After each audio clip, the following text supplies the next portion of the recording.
আসসালামু আলাইকুম রহমতুল্লাহ। সবাইকে আরেকবার স্বাগতম জয়কুলি পরিবারের পক্ষ থেকে। তো অনেকদিন পর আপনাদের সাথে আমার দেখা হচ্ছে। তো আজকে বলতে গেলে এই জুন মাস, এটা জুন মাস, আজকে 3 তারিখ। আর মাত্র আমাদের কয়েকদিন পরে কিন্তু আমাদের এইচএসসি পরীক্ষাটা শুরু হতে যাচ্ছে। তো বলতে গেলে হাতে একেবারে আমাদের কম সময়। তো এই কম সময়ের মধ্যে আসলে আমরা একেবারে পাজলের মধ্যে পড়ে গেছি। আসলে আমরা কিভাবে প্রিপারেশন নিব, সিকিউ গুলো কিভাবে প্রিপারেশন নিব, এমসিকিউ গুলো কিভাবে প্রিপারেশন নিব, স্পেশালি যারা বিজ্ঞানের যারা স্টুডেন্ট, বিজ্ঞানের বায়োলজির জন্য খুবই গুরুত্বপূর্ণ একটা ক্লাস নিয়ে আলোচনা করব। সেটা হচ্ছে প্রাণী পরিচিতি, মানব শারীরতত্ত্ব, শ্বসন ও শ্বাসক্রিয়া এবং জিনতত্ত্ব বিবর্তন। তো আমি আজকের এই ক্লাসটা থেকে আমি আপনাদেরকে বলে দিব কোন টপিকসটা থেকে পড়লে আমরা সিকিউতে যে কোনো বোর্ডে আমরা ক্লিয়ার করে অ্যান্সার করতে পারবো। 1, 2 নম্বর হচ্ছে যে আমরা আলোচনা করবো যে কোন টপিকসতে যদি আমরা ফোকাস করি, যে টপিকসটা ফোকাস করলে আমরা এমসিকিউ থেকে ভালো একটা নম্বর ক্যারি করতে পারবো। তো আমরা কিন্তু সবাই জানি বায়োলজিতে কিন্তু আমরা অনেক সময় অনেক উইক থাকি, আমরা কিন্তু ভালো একটা স্কোর করতে পারি না। এর জন্য কিন্তু আমাদের এ প্লাসটা মিস যায়। এই বায়োলজিতে এ প্লাসটা মিস যাওয়ার কারণে বা বায়োলজিতে একটা ভালো স্কোর না করার কারণে কিন্তু আমাদের কিন্তু বিভিন্ন বিশ্ববিদ্যালয়গুলোতে মেডিকেল কলেজগুলোতে কিন্তু আমরা অ্যাপ্লাই করতে পারি না। ওকে, তো এর আগে সবাই একটু আমরা ঝটপট কমেন্ট করে জানিয়ে দিব যে আমরা কে কোথা থেকে ক্লাসটা জয়েন করতেছি, কে কোথা থেকে ক্লাসটা জয়েন করতে। সবাই একটু ঝটপট কমেন্ট করে জানিয়ে দেব, সবাই একটু ঝটপট কমেন্ট করে জানিয়ে দিব যে কে কোথা থেকে আজকে ক্লাসটা আমরা জয়েন করছি। একটু সবাই কমেন্ট করে জানিয়ে দিব। এবং ভাইয়ার ভয়েসটা আপনারা ঠিকঠাক মতো শুনতে পারতেছেন কিনা সবাই একটু ঝটপট কমেন্ট করবেন, সবাই একটু কমেন্ট করবেন। আপনারা সবাই ক্লাসে আসা মাত্রই আমি ইনশাআল্লাহ ক্লাসটা শুরু করে দিব। সবাই ক্লাসে আসা মাত্র আমি ক্লাসটা শুরু করে দিব। সবাই একটু আমরা ক্লাসে জয়েন করার চেষ্টা করি এবং কে কোথা থেকে আমরা ক্লাসে জয়েন করছি সবাই একটু আমরা কমেন্ট করার চেষ্টা করি, সবাই একটু কমেন্ট করার চেষ্টা করি। আমি কিছুক্ষণের মধ্যে ক্লাসে শুরু করে দিব এবং সবাইকে একটা কথা বলবো, আজকে খুবই গুরুত্বপূর্ণ কিন্তু ক্লাস আমাদের হতে যাচ্ছে। একটা হচ্ছে প্রাণীর পরিচিতি। এখান থেকে আমি বলবো যে একটা কোশ্চেন কিন্তু আমাদের এখান থেকে আসবেই, ঠিক আছে। প্রাণীর পরিচিতি থেকে কি ধরনের কোশ্চেনগুলো পরীক্ষার মধ্যে আসবে সেগুলো নিয়ে আলোচনা করব। মানব শারীরতত্ত্ব, শ্বসন এবং শ্বাসক্রিয়া, খুবই গুরুত্বপূর্ণ একটা চ্যাপ্টার, এখান থেকে কোশ্চেন আলোচনা করব। এরপর আমি আলোচনা করব জিনতত্ত্ব এবং বিবর্তন নিয়ে আলোচনা করব। মোট 3টা চ্যাপ্টার নিয়ে আমি আপনাদের সামনে আলোচনা করব।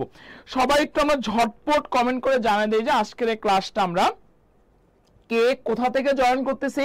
আজকে বায়োলজি জীববিজ্ঞানের ক্লাসটা অনুষ্ঠিত হতে যাচ্ছে, বিজ্ঞানের ক্লাসটা অনুষ্ঠিত হতে যাচ্ছে। তো সবাই একটু কমেন্ট করে জানিয়ে দেয় যে ভাইয়ার ভয়েসটা ক্লিয়ার কিনা, এবং যে যার অবস্থান থেকে সবাই সবার টাইমলাইনে ক্লাসটা একটু শেয়ার দিয়ে সবাই একটু আমরা ডান লিখি। সবাই একটু যার যার অবস্থান থেকে শেয়ার দিয়ে সবাই একটু ডান লিখবো এবং সবাই একটু দ্রুত করে ফ্রেন্ডদেরকে মেনশন করবো, খুবই গুরুত্বপূর্ণ ক্লাস হতে যাচ্ছে। আচ্ছা, শর্মিলা আক্তার অলরেডি একজনকে মেনশন করে দিয়েছে, ধন্যবাদ। তানজিম হাসান আশা, আমি আচ্ছা ঠিক আছে, শুনতে পাচ্ছি। ওকে, তাহলে আমি ক্লাসে শুরু করে দিচ্ছি। সবাই একটু বেশি না, 5 জন করে আমরা ফ্রেন্ডদেরকে মেনশন করব এবং সবাই ক্লাসে আসা মাত্রই কিন্তু আমরা ক্লাসটা শুরু করব। এবং আরেকটা কথা হলো, আজকে ক্লাসে আমার সাথে আপনাদের সবাই একটু বেশি বেশি করে রেসপন্স করতে হবে, ঠিক আছে। ওকে, ক্লাসটা শুরু করে দেন। বিসমিল্লাহির রহমানির রহিম। প্রথমে আমি প্রাণীর পরিচিতি, যেটা অ্যানিমেল হচ্ছে ডাইভার্সিটি, সেই অ্যানিমেল ডাইভার্সিটি নিয়ে আপনাদের সামনে কথা বলবো, ঠিক আছে। একটু জিনিস লক্ষ্য করেন, দেখেন তো অ্যানিমেল ডাইভার্সিটিতে কিন্তু আমাদের 3টা টপিকস কিন্তু আমাদের আছে। কি আছে বলেন তো? আমাদের এখানে আসলে হাইড্রা আছে, ঠিক আছে। সবাই একটু কথা বলেন, কি আছে? হাইড্রা আছে। তারপর হচ্ছে আমাদের এখানে কি আছে বলেন তো? হাইড্রা আছে। তারপর হচ্ছে আমাদের এখানে ঘাস ফড়িং আছে, হাইড্রা আছে, ঘাস ফড়িং আছে। এবং আরেকটা টপিকস আমাদের এখানে যেটা খুবই গুরুত্বপূর্ণ টপিকস, সেই টপিকসটার নাম হচ্ছে রুই মাছ। হাইড্রা, ঘাস ফড়িং এবং হলো রুই মাছ, ঠিক আছে। এই 3টা টপিকস কিন্তু পরীক্ষার জন্য। আসসালামু আলাইকুম। ওয়ালাইকুম আসসালাম। আচ্ছা, তো এখন একটু যদি কথা বলি, আমাদের এবারে পরীক্ষার জন্য কোন টপিকসটা পরীক্ষার জন্য গুরুত্বপূর্ণ, আমি একেবারে নির্দ্বিধায় বলতে পারবো হাইড্রা টপিকসটা পরীক্ষার জন্য গুরুত্বপূর্ণ। সবাই একটু নোট করবেন, ভাইয়া। আচ্ছা ঠিক আছে, ওকে, ধন্যবাদ। ওকে, একটু ফ্রেন্ডকে মেনশন করো ভাই। হাইড্রা চ্যাপ্টারটা কিন্তু আমি একেবারে বলবো যে কোনো বোর্ডের জন্য এক টপিকসটা পরীক্ষার জন্য একেবারে চোখ বন্ধ করে ভাই কিন্তু গুরুত্বপূর্ণ। হ্যাঁ, তো হাইড্রাতে অনেকগুলো আছে। তো হাইড্রার মধ্যে সিকিউর জন্য আমি ভাই কোন টপিকসটা পড়বো, সবাই একটু কথা বলবেন। আমি কিন্তু দেখেন শেষ মুহূর্তে কিন্তু বেশি পড়ে কিন্তু আমাদের কিন্তু লাভ নাই। তো হাইড্রার মধ্যে সিকিউ টপিকসের জন্য যে টপিকসটা খুবই ভালো করে আমাদের দেখতে হবে, সে টপিকসটার নাম হচ্ছে ভাই মিথোজিবি টপিকস। কি বলছে বলেন তো সবাই? মিথজীবী টপিক। এটা কিন্তু পরীক্ষার জন্য অনেক বেশি, আমি নির্দ্বিধায় চোখ বন্ধ করে বলবো যে এই টপিক থেকে একটা কোশ্চেন আপনাদের বোর্ড পরীক্ষার মধ্যে আসবে মিথজীবী টপিক থেকে, ঠিক আছে? ওকে, আচ্ছা, তো এবার আমি কোশ্চেন সলভে চলে আসব। সবাই একটু আমার সাথে কথা বলার চেষ্টা করবেন, ঠিক আছে? সবাই একটু কোশ্চেন সলভে, আমি ক্লাসটা শুরু করে দিলাম। বিসমিল্লাহির রহমানির রহিম। ওকে, প্রথম কোশ্চেন দেখেন, সবাই একটু কথা বলবেন। হাইড্রা একবার ব্যবহার উপযোগী কোষ কোথায় সবচেয়ে বেশি থাকে? যে কোশ্চেনটা আমাদের কোথায় আসছে? ঢাকা বোর্ডে 2023-এ আসছিল। খুবই গুরুত্বপূর্ণ একটা কোশ্চেন। কোশ্চেনটা কিন্তু পরীক্ষার মধ্যে আমাদের দিতে পারে। হাইড্রায় একবার ব্যবহার উপযোগী কোষ, একবার ব্যবহার উপযোগী কোষ কোথায় সবচাইতে বেশি ব্যবহৃত হয়? আমি সবার কাছ থেকে একটু কমে জানতে চাই, কোষিকায়, হাইপোস্টামে, পাদচাকতিতে নাকি দেহকাণ্ডে? সবাই একটা কথা বলেন, কোথায় আমাদের সবচাইতে বেশি ব্যবহৃত, মানে হাইড্রা একবার ব্যবহার উপযোগী কোষটা সবচাইতে কোথায় বেশি ব্যবহৃত হয়? অবশ্যই এই কোশ্চেনটা আপনাদের মাথা একবার ঠোঁটে কিনারে থাকতে হবে। হাইড্রার একবার ব্যবহার উপযোগী কোষটা সবচাইতে বেশি ব্যবহৃত হচ্ছে আমাদের পাদচাকুতিতে। কোষিকা অ্যান্সার কখনোই হবে না, হাইপোস্টম আমাদের হবে না, দেহকাণ্ড হবে না। তাহলে কোন জায়গায় আমাদের সবচেয়ে বেশি হচ্ছে? পাদচাকুতিতে হচ্ছে, ঠিক আছে? ওকে, পরের কোশ্চেন, আমি কিন্তু সবার কাছ থেকে একটু অ্যান্সার জানতে চাচ্ছি। সবাই একটু কথা বলবেন, আমি সবার কাছ থেকে একটু অ্যান্সার জানতে চাচ্ছি, কারণ আমাদের এই চ্যাপ্টারটা থেকে কিন্তু আমাদের দেখা যাচ্ছে যে এমসিকিউ থেকে আমরা অনেক সময় কি করি বলুন তো? ভুল করি, ঠিক আছে? আচ্ছা, ওকে, পরের কোশ্চেন দেখেন, কোন প্রাণীতে টটিপটেন্ট ধরনের কোষ থাকে? এই কোশ্চেন আমাদের কোথায় আসছিল? এই কোশ্চেনটা আমাদের যশোর বোর্ডে 2023-এ আসছিল, এবং কোথায় আসছিল? সিলেট বোর্ডে 2022-এ কোশ্চেনটা আমাদের আসছিল। ওকে, বিক্রম সানা ভালো আছেন ভাইয়া? হ্যাঁ, বিক্রম সানা সে অলরেডি আমাদের এক গুচ্ছতে চান্স পেয়েছে, এবং হাজিদানেসেও সে চান্স পেয়েছে। ধন্যবাদ বিক্রম সানাকে, সে আমাদের পেইড ব্যাচের স্টুডেন্ট ছিল। বিক্রম সানাকে ধন্যবাদ। ওকে ওকে, তো পরের কোশ্চেন দেখেন, কোন প্রাণীতে টটিপটেন্ট ধরনের কোষ থাকে? ভালো আছে ভাই? জি ভাইয়া ভালো আছে বিক্রম। ওকে, পরের কোশ্চেন দেখেন, খুবই গুরুত্বপূর্ণ কোশ্চেন, টটিপটেন্ট, খুবই গুরুত্বপূর্ণ কোশ্চেন। কি দিয়েছে? কোন প্রাণীতে টটিপটেন্ট ধরনের কোষ থাকে? কোশ্চেনটা যশোর বোর্ডে 2023-এ আসছিল, এবং সিলেট বোর্ডে 2022-এ কোশ্চেনটা আসছিল। তো টটিপটেন্ট মানে কি? যে কোষগুলা যে কোনো কিছুতে কনভার্ট হতে পারে, সে কোষগুলোকে আমি কি বলবো? টটিপটেন্ট কোষ বলবো। তো আমার পাইলা, পাইলা মানে আপেল শামুক, আপেল শামুকে টটিপটেন্ট কোষ থাকে না। ল্যাবিওরোহিতা, এতে কিসের বৈজ্ঞানিক নাম? রুই মাছের বৈজ্ঞানিক নাম হচ্ছে ল্যাবিওরোহিতা। এখানেও কিন্তু আমাদের টটিপটেন্ট কোষ থাকে না। তার টটিপটেন্ট কোষ আমাদের কোথায় থাকতেছে? ডেফিনেটলি হাইড্রাতে থাকতেছে। খুবই বেসিক কোশ্চেন, বাট পরীক্ষার মধ্যে আমরা ভুল করি।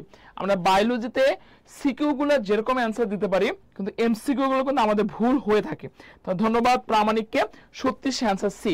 সবাই একটু আমার সাথে রেসপন্স করবেন, আপনাদের রেসপন্স করলে পড়াটা রিভিশন হয়ে যাবে। সবাই একটু কথা বলি, সবাই দ্রুত যার যার অবস্থানটাকে টাইম লাইনে ক্লাসটা আমরা শেয়ার দেই। ওকে, পরের কোশ্চেন আমরা চলে আসি। দেখেন, যে কোশ্চেনটা যশোর বোর্ডে 2023-এ আসছিল, কোশ্চেনটা একটু কি বোর্ডের দিকে সবাই লক্ষ্য করি। কোশ্চেনটা কি দেওয়া আছে? প্রাণীর টিস্যু রসে কোন উপাদান থাকলে হাইড্রাটাকে শিকার করে? হাইড্রা তো অবশ্যই সে শিকার করবে, কিন্তু একটা প্রাণীতে কোন কেমিক্যাল কম্পোনেন্ট থাকলে হাইড্রাটাকে শিকার করতে বাধ্য হবে? কোন কেমিক্যাল কম্পোনেন্ট থাকলে? দেখেন এখানে বেশ কটা অপশন আছে। ফেনল, সবাই অ্যান্সার করার চেষ্টা করি। লিপিড, নাকি শর্করা, নাকি গ্লুটাথিয়ন? সবাই কথা বলবেন, অ্যান্সারটা কি হবে বলেন তো? সাহিত্যের অ্যান্সারটা কি? প্রাণীর টিস্যু রসে কোন উপাদান থাকলে? অলরেডি জান্নাতুল ফেরদৌস অ্যান্সার করেছো। প্রাণীর টিস্যু রসে কোন উপাদান থাকলে, প্রাণীর টিস্যু রসে কোন উপাদান থাকলে হাইড্রাটাকে শিকার করে? একটু সবাই কমেন্ট করার চেষ্টা করে। দেখেন খুবই গুরুত্বপূর্ণ জিনিস ভাই, হাইড্রা টিস্যু রসে, প্রাণীর টিস্যু রসে যদি একটা কেমিক্যাল কম্পোনেন্ট থাকে, সেই কেমিক্যাল কম্পোনেন্টের নাম হচ্ছে গ্লুটাথিয়ন। একটু সবাই কমেন্ট করি এবং খাতার মধ্যে লেখার চেষ্টা করি। গ্লুটাথিয়ন কি বলছি? গ্লুটাথিয়ন থাকলে অবশ্যই হাইড্রাটাকে কি করবে বলেন তো? শিকার করবে। তাহলে 37 অ্যান্সার কত ভাই? ডি, কোনো কনফিউশন নেই। মাইশামো আসসালামু আলাইকুম স্যার। ওয়ালাইকুম আসসালাম, কেমন আছেন আপনি? ক্লাসটা একটু আমরা শেয়ার দিই। ওকে, পরের কোশ্চেন যদি চলে আসি, ধন্যবাদ সাদেকি ইয়াসমিনকে। পরের কোশ্চেন দেখেন, যেটা কোশ্চেন আমাদের চিটাগাং বোর্ড 2023-এ কোশ্চেনটা আসছিল। সবাই একটু কোশ্চেনে অ্যান্সার করব। কোশ্চেনে কি দেওয়া আছে? কোন নেমাটোসিস্টে হিপনোটক্সিন থাকে? যে কোশ্চেনটা চিটাগাং বোর্ড 2023-এ কোশ্চেনটা আসছিল। আমরা জানি যে আমাদের হাইড্রাতে 4 ধরনের নেমাটোসিস্ট থাকে, কিন্তু আমার কোশ্চেনটা হলো যে আপনাদেরকে হিপনোটক্সিন কোথায় থাকে একটু যদি বেসিক ক্লিয়ার করি। হিপনোটক্সিনটা হচ্ছে এক ধরনের বিষাক্ত পদার্থ। হিপনোটক্সিনটা কি দ্বারা তৈরি হচ্ছে? আমিষ প্লাস ফেনল দ্বারা তৈরি হচ্ছে। কিন্তু আমার কোশ্চেনটা ভাই কি দেওয়া আছে, কোন নেমাটোসিস্টে হিপনোটক্সিন থাকে? অবশ্যই অবশ্যই মাথা রাখবেন কোন নেমাটোসিস্টে হিপনোটক্সিন থাকে। সবাই তো কথা বলি কোন নেমাটোসিস্টে, দেখি কার অ্যান্সারটা সঠিক হয়। প্রামাণিক বলেছে 38-এর সি, আচ্ছা প্রামাণিক বলেছে 38-এর ডি। একটু সবাই কথা, কোন নেমাটোসিস্টে হিপনোটক্সিন থাকে? একটু সবাই কথা বলার চেষ্টা করি, কোন নেমাটোসিস্টে হিপনোটক্সিন থাকে? অবশ্যই মাথা রাখবেন পেনিট্রেন্টে আমাদের কি থাকতেছে বলেন তো? হিপনোটক্সিন থাকে। ঠিক আছে সবাই, পেনিট্রেন্টে আমাদের কি থাকে? হিপনোটক্সিন থাকে। ওকে ওকে, পরের কোশ্চেনে যদি আমরা চলে আসি, এসএসসি 2006। আমি সবাইকে আসসালামু আলাইকুম। ওয়ালাইকুম আসসালাম, ক্লাসটা করেন আপনার জন্য হেল্পফুল হবে। ওকে দেখেন পরের কোশ্চেনে চলে আসি। হাইড্রার দেহের কোন কোষকে সংরক্ষিত কোষ বলে? খুবই দামি একটা কথা। যে কোশ্চেনটা আমাদের কোথায় আসছিল? বরিশাল বোর্ডে 2023-এ আসছিল। একটু সবাই অপশনগুলো দেখি এবং কমেন্ট করার সবাই চেষ্টা করি। দেখেন, পেশি আবরণী কোষ, সংবেদী কোষ, স্নায়ু কোষ নাকি ইন্টারস্টিশিয়াল কোষ? সবাই একটু কথা বলি, হাইড্রার দেহের কোন কোষকে, সবাই বলেন, হাইড্রার দেহের কোন কোষকে সংরক্ষিত কোষ বলে? বলেন সবাই একটু কথা বলি। খুবই দামি কোশ্চেনটা কিন্তু ঢাকা বোর্ডে দিতে পারে, যে কোনো বোর্ডে দিতে পারে। মানে হাইড্রার কোন কোষটাকে আমরা সংরক্ষিত রিজার্ভেশন সেল বলবো? সবাই কথা বলি, হাইড্রার কোন কোষকে আমরা সংরক্ষিত কোষ বলবো? অবশ্যই ঠোঁটের কিনারা ইনফরমেশনটা ভাই রাখতে হবে। সবাই একটু খাতার মধ্যে লেখেন এবং পারলে কমেন্ট করেন, কমেন্ট করলে পড়াটা হয়ে যাবে। হাইড্রার দেহের কোন কোষকে সংরক্ষিত কোষ বলি? অবশ্যই ইন্টারস্টিশিয়াল কোষকে আমরা কি বলতেছি বলেন তো? সংরক্ষিত কোষ বলতে। তাহলে 39 অ্যান্সার কত? ডি। একটু সবাই আমার সাথে রেসপন্স করেন, পড়াটা আপনাদের কিন্তু হয়ে যাবে। দেখেন পরের কোশ্চেন, দেখেন নিচের কোন কোষ যে কোনো কোষে কনভার্ট হতে পারে? মানে কোন সেলটা সে যে কোনো মানে অ্যানাদার সেলে কনভার্ট হতে পারে? যে কোশ্চেনটা কোথায় আসছিল? সিলেট বোর্ড 2023-এ কোশ্চেনটা আসছিল। দেখেন, আবরণী কোষ নাকি ইন্টারস্টিশিয়াল কোষ নাকি নিডোব্লাস্ট কোষ নাকি সংবেদী কোষ? মানে কোন কোষ সে যে কোনো কোষে কনভার্ট হতে পারে? একটু কথা বলি, কোন কোষ যে কোনো কোষে কনভার্ট হতে পারে? অবশ্যই মাথা রাখবেন, যে কোনো কোষে কনভার্ট হতে পারে যে কোষটা, সে কোষটার নাম হচ্ছে অবশ্যই ইন্টারস্টিশিয়াল কোষ। আবরণী কোষ কখনোই যে কোনো কোষে সে কনভার্ট হতে পারবে না। নিডোব্লাস্ট কোষও যে কোনো কোষে কনভার্ট হতে পারবে না। সংবেদী কোষটাও যে কোনো কোষে কনভার্ট হতে পারবে না। তাহলে কোন কোষটা যে কোনো কোষে কনভার্ট হতে পারবে? অবশ্যই ইন্টারস্টিশিয়াল কোষ যে কোনো কোষে কনভার্ট হতে পারে। মিনহাস মোল্লা, ধন্যবাদ। সবাই একটু ক্লাসে পড়া রেসপন্স করার চেষ্টা করেন। ওকে, পরের কোশ্চেনে চলে আসি। যে কোশ্চেনটা আমাদের ঢাকা বোর্ডে 2023-এ আসছিল। ঠিক আছে, যারা এখন পর্যন্ত আমরা টাইমলাইনে ক্লাসে শেয়ার করি নাই, আমরা প্রায় মোর দেন 18 জনের মতো ক্লাস করতেছি। আমরা 80 জনই যদি যার অবস্থান থেকে সবাই সবার টাইমলাইনে ক্লাসটা একটু আমরা শেয়ার দিব এবং সবাই মাত্র 5 জন করে ফ্রেন্ডে মেনশন করব। খুবই গুরুত্বপূর্ণ ক্লাস, গুরুত্বপূর্ণ এমসিকিউ গুলো নিয়ে আলোচনা করতেছি। দেখা যাবে যে বিগত বছরে যে কোশ্চেন গুলো নিয়ে আপনাদের সামনে আলোচনা করা হয়েছে এগুলো কিন্তু বোর্ড পরীক্ষার মধ্যে আসছে, তো এবারও কিন্তু আসবে, তার কোনো মানে সমস্যা নেই। তো সবাই একটু ক্লাসটা মনোযোগ করার চেষ্টা করে। দেখেন পরের কোশ্চেন, দেখেন কি দেওয়া আছে।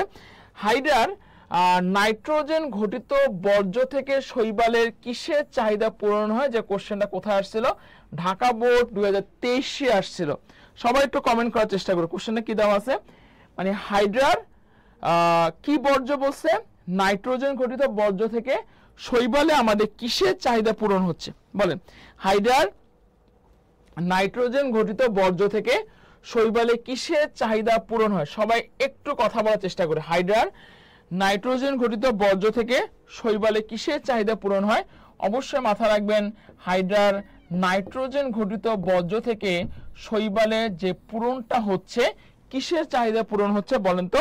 প্রোটিনের চাহিদা পূরণ হচ্ছে? অবশ্যই 41 অ্যান্সার সি। অনেকে আমরা কিন্তু ভুল করতেছি, অ্যান্সার করবে, অ্যান্সার করলে আপনাদের কি হবে, পড়াটা হয়ে যাবে। সবাই একটু ক্লাসে রেসপন্স করি। ওকে, পরের কোশ্চেন দেখেন, যে কোশ্চেনটা আমাদের রাজশাহী বোর্ডে 2023-এ কোশ্চেনটা আসছিল। কোশ্চেনটা কি দেওয়া আছে, হাইড্রাতে আমরা জানি যে সবাই দুই ধরনের পরিপাক ঘটে, একটা হচ্ছে বহিঃকোষীয় পরিপাক, আর একটা হচ্ছে আমাদের কি পরিপাক বলতে, অন্তঃকোষীয় পরিপাক। ঠিক আছে, তো হাইড্রাতে অন্তঃকোষীয় পরিপাক কোথায় ঘটে, সবাই একটা কথা বলার চেষ্টা করে। হাইড্রাতে কিন্তু দুই ধরনের পরিপাক ঘটে, একটা হলো বহিঃকোষীয় পরিপাক, আর একটা কি পরিপাক, অন্তঃকোষীয় পরিপাক। আমার কোশ্চেনটা এখানে কি দেওয়া আছে, হাইড্রাতে যে অন্তঃকোষীয় যে পরিপাকটা, সেই পরিপাকটা আসলে কোথায় ঘটতেছে, মিউকাস ক্ষরণকারী গ্রন্থিকোষে ঘটতেছে, নাকি ঘনপথযুক্ত কোষে ঘটতেছে, নাকি এনজাইম ক্ষরণকারী গ্রন্থিকোষে ঘটতেছে, নাকি ফ্লাজেলাযুক্ত কোষে ঘটতেছে? সবাই একটু আমরা রিকল করব কোথায় আসলে আমাদের অন্তঃকোষীয় পরিপাক ঘটতেছে। একটা জিনিস আমি যদি বলে রাখি, দেখেন আপনাদেরকে, মিউকাস ক্ষরণকারী গ্রন্থিকোষে বহিঃকোষীয় পরিপাক ঘটে, এনজাইম ক্ষরণকারী গ্রন্থিকোষীয় বহিঃকোষীয় পরিপাক ঘটে, ফ্লাজেলাযুক্ত কোষেও আমাদের বহিঃকোষীয় পরিপাক ঘটে। তো আমাদের অন্তঃকোষীয় পরিপাকগুলো বেসিক্যালি কোন জায়গায় ঘটতেছে, অন্তঃকোষীয় পরিপাকগুলো শুধুমাত্র ঘনপথযুক্ত কোষে আমাদের অন্তঃকোষীয় পরিপাক ঘটে। যে কোশ্চেনটা রাজশাহী বোর্ডে 2023-এ আসছিল, এই কোশ্চেনটা কিন্তু আমাদের Dhaka board, Chittagong board, Dinajpur board, যে কোনো বোর্ডের জন্য দিতে পারে। আমরা কিন্তু সবাই জানি হাইড্রাতে দুই ধরনের পরিপাক ঘটে, একটা অন্তঃকোষীয় পরিপাক আর একটা হলো বহিঃকোষীয় পরিপাক। তো এখন হাইড্রাতে অন্তঃকোষীয় পরিপাক কোথায় ঘটতেছে, অবশ্যই ঘনপথযুক্ত কোষে আমাদের অন্তঃকোষীয় পরিপাক ঘটে। ঠিক আছে, একটু পর্যন্ত সবাই ক্লিয়ার কিনা কথা বলবেন। ওকে, পরের কোশ্চেন আমি একটু যদি আপনাদের সামনে যে কথা বলতে চাই, দেখেন একটু লিখে রাখেন, এই হাইড্রার চলন যে টপিকসটা আছে, এই চলন টপিকসটা আপনাদের এমসিকিউর জন্য, যে কোনো বোর্ডের জন্য আপনারা ট্রিপল লিস্টে দিয়ে রাখেন, কারণ এখান থেকে কিন্তু কোশ্চেন কিন্তু আমাদের পরীক্ষার মধ্যে দেয় ভাই। হ্যাঁ, তো এখানে একটা চলন টপিকস থেকে আমাদের কোশ্চেনটা আসছে, সবাই একটু আমরা কথা বলবো যে কোশ্চেনটা পরীক্ষার মধ্যে দিছে। সবাইটা দেখুন কি দেওয়া আছে, হাইড্রার দ্রুত গতির চলনের নাম কি, যেটা সিলেট বোর্ড 2023-এ কোশ্চেনটা আমাদের আসছিল। এখানে বেশ 4টা অপশন আছে। হাইড্রার কিন্তু টোটাল চলন প্রক্রিয়া আসলে বেসিক্যালি আমাদের 9টা।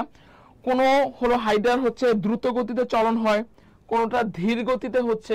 তো আমার কোশ্চেনটা হলো আপনাদের কাছে, হাইড্রার দ্রুত গতি চলন প্রক্রিয়ার নাম কি, মানে কোন প্রক্রিয়াতে সে ফাস্ট মুভমেন্ট করতে পারে, আসলে কে?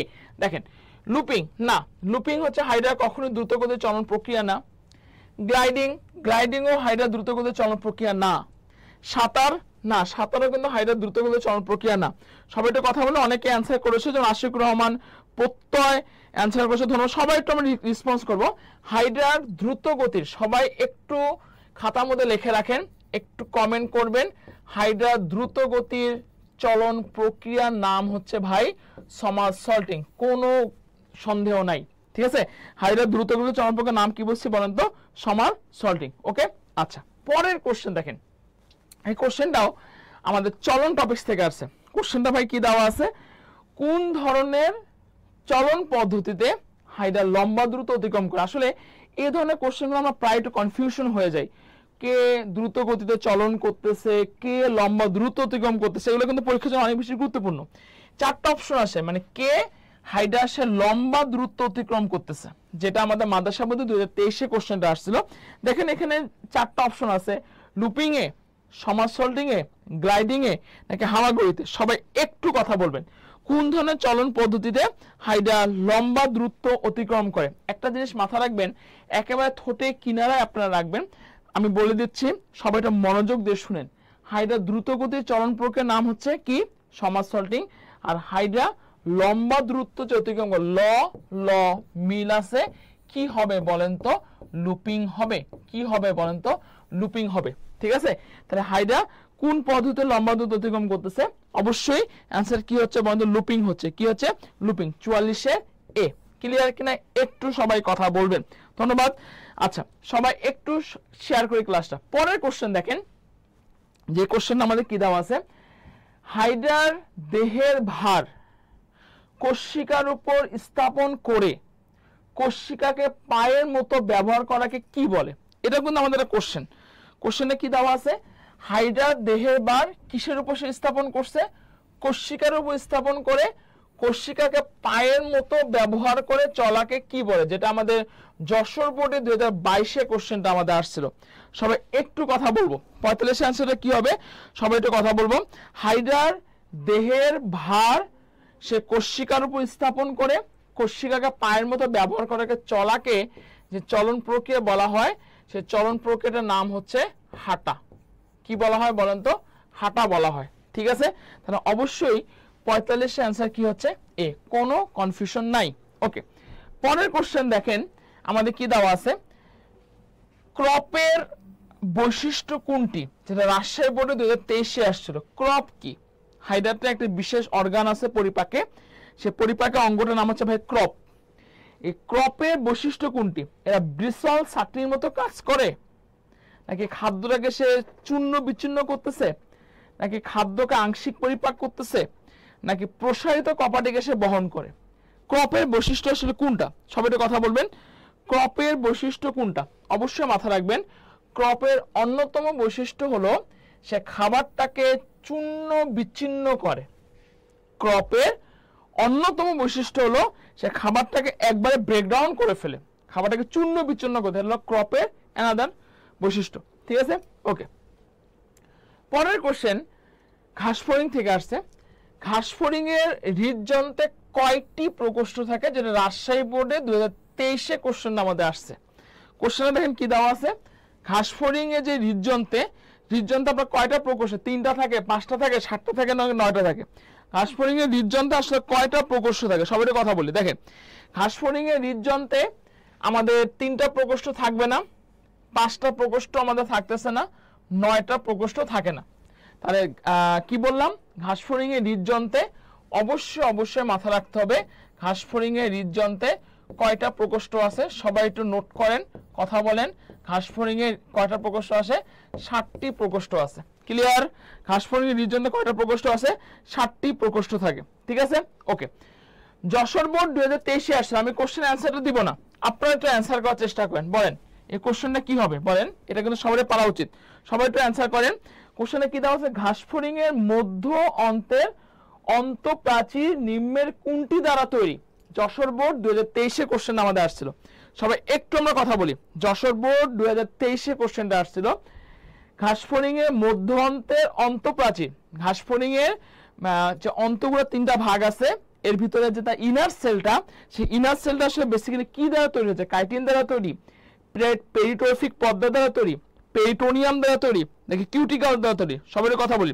ঘাসফড়িং এর অন্তের যে অন্তঃপ্রাচীর, সবাই কথা বলে, ঘাসফড়িং এর অন্তের যে অন্তঃপ্রাচীর সে বেসিক্যালি কি দ্বারা তৈরি হচ্ছে? অবশ্যই মাথা রাখবেন, সে পেরিট্রফিক পর্দা দ্বারা তৈরি হচ্ছে। ঘাসফড়িং এর যে অন্তঃপ্রাচীর, অন্তঃপ্রাচীরটা কি দ্বারা তৈরি হচ্ছে? পেরিট্রফিক পর্দা দ্বারা তৈরি হচ্ছে। ঠিক আছে, কি দ্বারা তৈরি হচ্ছে? পেরিট্রফিক পর্দা দ্বারা তৈরি হচ্ছে। আসসালামু আলাইকুম। ওয়ালাইকুম আসসালাম। ওকে, পরের কোশ্চেন সবাই একটু কথা বলবো, আমরা সবাই একটু কথা বলবো। পরের কোশ্চেন দেখেন কি দেওয়া আছে, ঘাসফড়িং এর হেপাটিক শিকা কয়টা? যেটা আমাদের যশোর বোর্ড 2023-এ কোশ্চেনটা আসছিল। আমি এতটুকু বলবো যে এই কোশ্চেনটা কিন্তু আপনাদের যে কোনো বোর্ডের জন্য আমি ট্রিপল স্টার দিয়ে রাখবো, আসতে পারে, বায়োলজিতে এমসিকিউ দিতে পারে। সবাই একটু অ্যান্সার করবো, আমরা সবাই একটু কথা বলবো। ঘাসফড়িং এর হেপাটিক শিকা কয়টা বলেন? সবাই একটু কথা বলো, ঘাসফড়িং এর হেপাটিক শিকা কয়টা? সবাই একটু অ্যান্সার করার চেষ্টা করি। দেখেন, ঘাসফড়িং এ আসলে কয়টি আমাদের হেপাটিক শিকা থাকে? হেপাটিক শিকা ঘাসফড়িং এ, এটা কিন্তু একবারে ঠোঁটে কিনারে রাখতে হবে, ঘাসফড়িং এর হেপাটিক শিকা থাকতে হচ্ছে আমাদের 12টা। কয়টা থাকে? 12টা। 7টাও থাকে না, 10টাও থাকে না, 20টাও থাকে না, কয়টা থাকতেছে বলেন তো? 12টা থাকতেছে। ঠিক আছে, কয়টা থাকে? 12টা থাকে। কয়টা থাকে? 12টা থাকে। সবাই একটু আমরা অ্যান্সার করার চেষ্টা করি, কয়টা থাকতেছে? 12টা থাকে।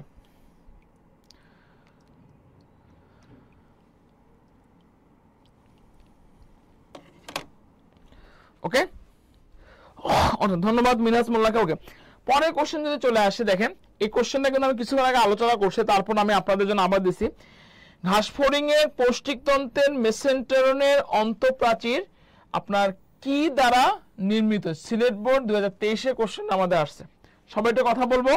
ঘাস ফড়িং এর পৌষ্টিকতন্ত্রের যে মেসেন্টেরিয়ান অন্তঃপ্রাচীর, এটা কিন্তু কিছুক্ষণ আগে আমি আপনাদের সামনে আলোচনা করছি, সে কি দেওয়া তৈরি? কাইটিন দেওয়া তৈরি?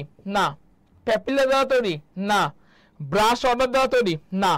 তা ঘাস ফড়িং এর পৌষ্টিকতন্ত্রের মেসেন্টেরিয়ান অন্তঃপ্রাচীর বেসিক্যালি কি দ্বারা তৈরি হচ্ছে? পেরিট্রফিক হচ্ছে পর্দা দ্বারা আমাদের তৈরি হয়। ওকে, পরের কোশ্চেন, এই কোশ্চেনটা সবারই পারা উচিত, সবাই একটু অ্যান্সার করবো। মালপিজিয়ান নালিকার দৈর্ঘ্য কত? আমি সবার কাছ থেকে একটু কমেন্ট জানতে চাচ্ছি, বলেন সবার কাছ থেকে একটু কমেন্ট জানতে চাচ্ছি, সবাই একটু কথা বলবেন। মালপিজিয়ান নালিকার দৈর্ঘ্য কত? কথা বলবেন। মালপিজিয়ান নালিকার দৈর্ঘ্য কত? মালপিজিয়ান নালিকার দৈর্ঘ্যটা কত? এটা আজমল স্যারের বই থেকে কোশ্চেনটা আমাদের নেওয়া হয়েছে। 22 ন্যানোমিটার, 24 ন্যানোমিটার, 25 মিলিমিটার নাকি 26 মিলিমিটার? তিনটাই মিলিমিটার আমাদের এখানে অপশন আছে। মিলিমিটারের অপশন কিন্তু চারোটাই কিন্তু আমাদের কি আছে? মিলিমিটারের অপশন কিন্তু আমাদের আছে, ঠিক আছে?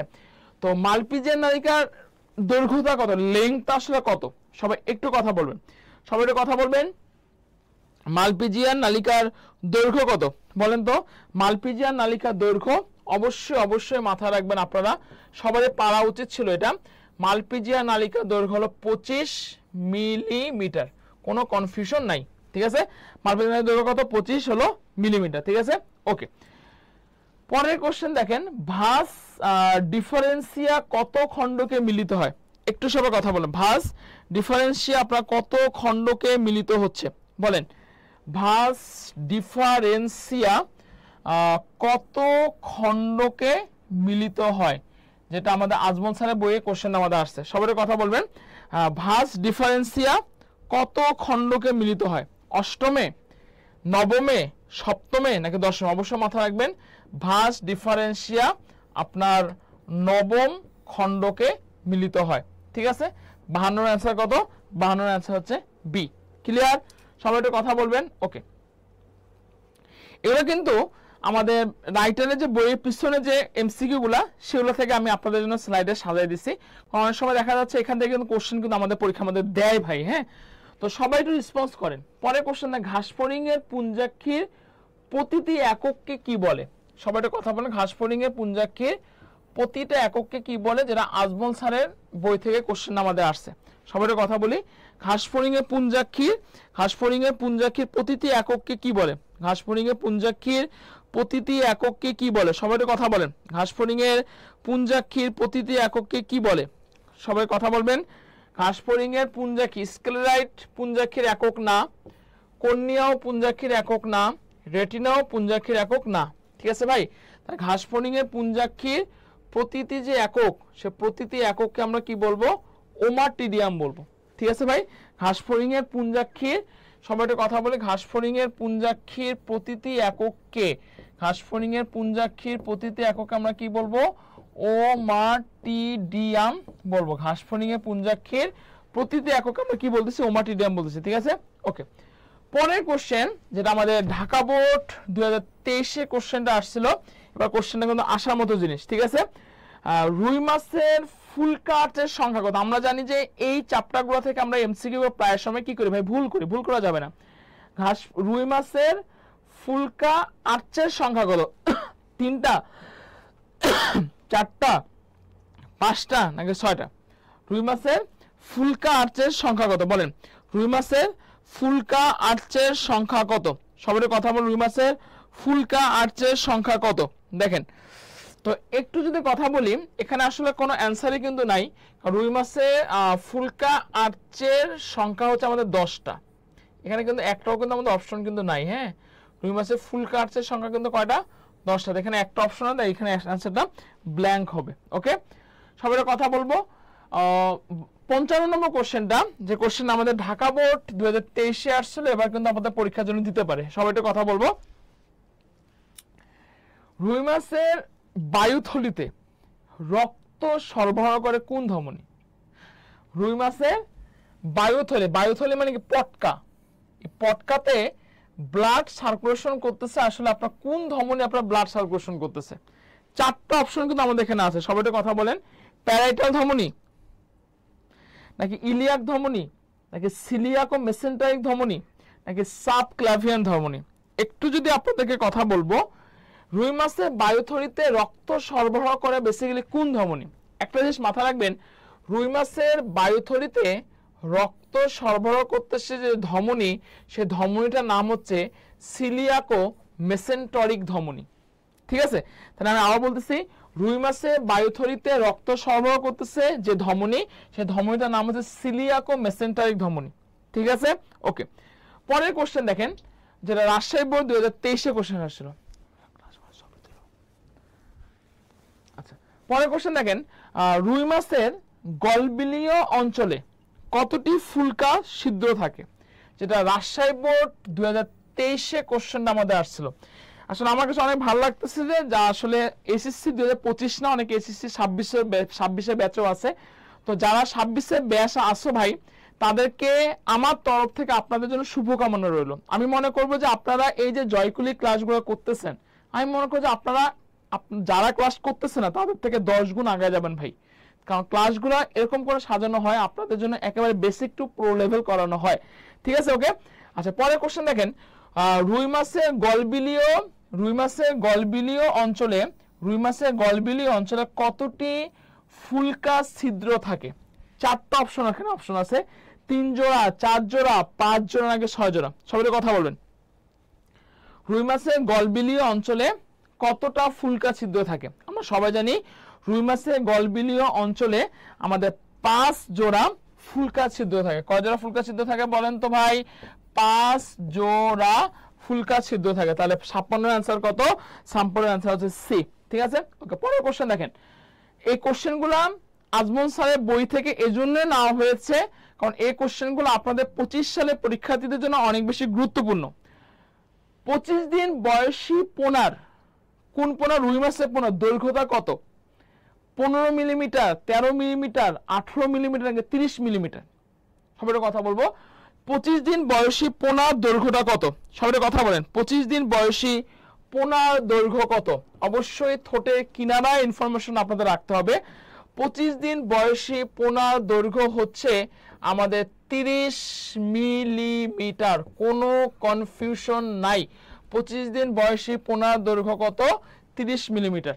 ঠিক আছে, ওকে। পরের কোশ্চেন দেখেন, ডিম নিষিক্ত হওয়ার কত সময়ের পর ক্লিভেজ শুরু? আমি এতটুকু বলবো, এই দুটা কোশ্চেনে কিন্তু আপনাদের এবার পরীক্ষার জন্য ভাই অনেক বেশি গুরুত্বপূর্ণ, যে কোনো পরীক্ষার জন্য, এমসিকিউর জন্য। ঠিক আছে, তো ডিম নিষিক্ত হওয়ার কত সময় পর আপনার ক্লিভেজটা শুরু হবে? 30 থেকে 35 মিনিট পরে নাকি 30 থেকে 45 মিনিট পরে, 25 থেকে 38 মিনিট পরে নাকি 20 থেকে 25 মিনিট পরে? সবাই কথা বলি, ডিম নিষিক্ত হওয়ার কত সময়ের পর ক্লিভেজ আপনার শুরু হয়? ডিম নিষিক্ত হওয়ার কত সময়ের পরে ক্লিভেজ আপনার শুরু হবে? অবশ্যই মাথায় রাখবেন, ডিম নিষিক্ত হওয়ার আপনার 30 থেকে 45 মিনিট, কি বললাম? ডিম নিষিক্ত হওয়ার 30 থেকে 45 মিনিট পর আমাদের কি শুরু হচ্ছে? ক্লিভেজটা শুরু হয়। খুবই দামি কথা। ডিম নিষিক্ত কত সময় পর ক্লিভেজটা শুরু হচ্ছে? 30 থেকে 45 মিনিট পর আমাদের ক্লিভেজটা শুরু হচ্ছে। ঠিক আছে, ওকে। পরের কোশ্চেন, প্রত্যেকটা কোশ্চেনই কিন্তু গুরুত্বপূর্ণ। দেখেন, আমি আজমল স্যারের বই থেকে দিচ্ছি আপনাদের জন্য কোশ্চেন, আমি আপনাদের মাজেদা ম্যামের বই থেকে দিচ্ছি, সব কোশ্চেন তো দেই নাই, বাট যে কোশ্চেনগুলো আপনাদের এসএসসি 25-এর জন্য গুরুত্বপূর্ণ, স্লাইডে জাস্ট সেগুলো কোশ্চেন রাখা হয়েছে ভাই। তো আপনাদের দায়িত্বটা কি?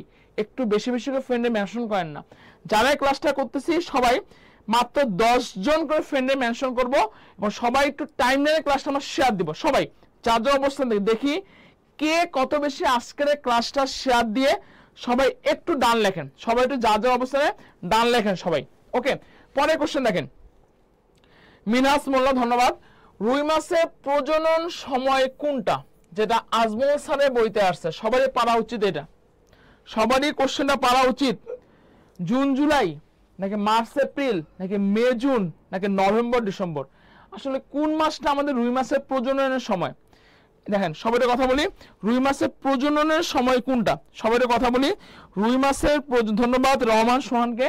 রুই মাছের প্রজননের সময় কোনটা? এই যে এই মাসটাকে জুন মাস না, এই জুন জুলাই মাসটা কিন্তু আমাদের রুই মাছের প্রজননের সময়। দেখবেন যে জুন জুলাই পরে কিন্তু আমরা প্রচুর পরিমাণে মাছ পেয়ে থাকি। তো আমাদের রুই মাছের প্রজননের সময় কোনটা? সবাই একটা কথা বলি, রুই মাছের প্রজননের সময় হচ্ছে যে জুন জুলাই মাস। রুই মাছের প্রজননের সময় কি জুন জুলাই মাস, ঠিক আছে। ওকে, পরের কোশ্চেন চলে আসি। স্ত্রী রুই মাছ ডিম পারে কখন? মাজেদা ম্যামের বই থেকে কোশ্চেনটা নেওয়া হয়েছে। এই কোশ্চেনটা কিন্তু আমাদের পরীক্ষার জন্য ভাই অনেক বেশি গুরুত্বপূর্ণ। 4টা অপশন আছে, জানুয়ারি থেকে মার্চ মাসে, নাকি ফেব্রুয়ারি থেকে মে মাসে, নাকি জুন থেকে আগস্ট মাসে, নাকি সেপ্টেম্বর থেকে জানুয়ারি মাসে। সবাই একটু কথা বলি, স্ত্রী রুই মাছটা আসলে আমাদের কখন ডিম পারে? দেখেন জুন জুলাই আগস্ট, এই যে এই মাসটার নাম, দ্যাট মিন বর্ষাকাল মাসটা, জুন জুলাই আগস্ট, এই মাসে রুই মাছ, স্ত্রী রুই মাছের ডিম পারে। এরপরে কিন্তু প্রচুর পরিমাণে আমাদের প্রজনন হচ্ছে। তো স্ত্রী রুই মাছ ডিম পারে কখন? অবশ্যই মাথায় রাখবেন, স্ত্রী রুই মাছ ডিম পারে হচ্ছে যে কখন, মানে জুন থেকে আগস্ট মাসে। 60-এর অ্যান্সার কত? সি। ঠিক আছে, ধন্যবাদ মাহবুবুর রহমান সোহানকে। ওকে, ঠিক আছে। আচ্ছা, এরপরে আমি একটা কোশ্চেন নিয়ে আমি আপনাদের সামনে আলোচনা করব, যেটা সিকিউর জন্য, যে কোনো বোর্ডের জন্য ভাই অনেক বেশি গুরুত্বপূর্ণ। ঠিক আছে, খুবই গুরুত্বপূর্ণ একটা সিকিউর নিয়ে আপনাদের সামনে আলোচনা করতেছি। এখানে একটা ফিগার দেওয়া আছে, কোশ্চেন দেওয়া আছে দেহকাণ্ড কি, নিডারিয়া পর্বে দুটি বৈশিষ্ট্য রাখো, উল্লেখিত চিত্রের এ ও বি অংশে কার্যাবলী ব্যাখ্যা করো, চিত্রে এ বি সি অংশে কার্যকারিতা হাইড্রা পরিপাক সম্পূর্ণ ব্যাখ্যা করো। খুবই গুরুত্বপূর্ণ কোশ্চেন। এই কোশ্চেনটা কিন্তু আপনাদের সিকিউর জন্য ভাই অনেক বেশি গুরুত্বপূর্ণ। ঠিক আছে, ওকে, পরের কোশ্চেন দেখেন, নিচের চিত্রতে লক্ষ্য করো। এখানে বেশ অপশনগুলো দেওয়া আছে, এটাও কিন্তু আমাদের আমি জাস্ট যে সিকিউগুলো গুরুত্বপূর্ণ আমি সেগুলো নিয়ে কিন্তু আপনাদের সামনে কথা বলতেছি। ঠিক আছে ভাই, এখানে কি দেওয়া আছে? ফোকাস কি, তারপর আমাদের কি দেওয়া আছে?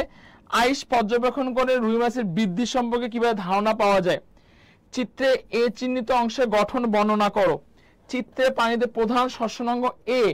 খুবই গুরুত্বপূর্ণ কোশ্চেন। কোশ্চেনটা কিন্তু আমাদের পরীক্ষার জন্য ভাই অনেক গুরুত্বপূর্ণ কোশ্চেন। ঠিক আছে, ওকে। আচ্ছা, একটু সবাই কথা বলি। এতক্ষণ পর্যন্ত আমি প্রাণীর পরিচিতি, হাইড্রা, ঘাসফড়িং এবং রুই মাছ নিয়ে আপনাদের সামনে আলোচনা করেছি। কারো কোনো সিকিউ বা এমসিকিউ নিয়ে এতটুকু বলবো, আমি সিকিউ যেগুলো আলোচনা করছি এবং এমসিকিউ যেগুলো আলোচনা, ইনশাল্লাহ যে কোনো বোর্ডে এখান থেকে কোশ্চেন আমাদের কমন পাবো। তো কারো কোনো সমস্যা আছে কিনা একটু সবাই কথা বলবো। এবং যারা এখন পর্যন্ত আমরা টাইমলাইন ক্লাসে শেয়ার করি নাই, একটু সবাই শেয়ার করব।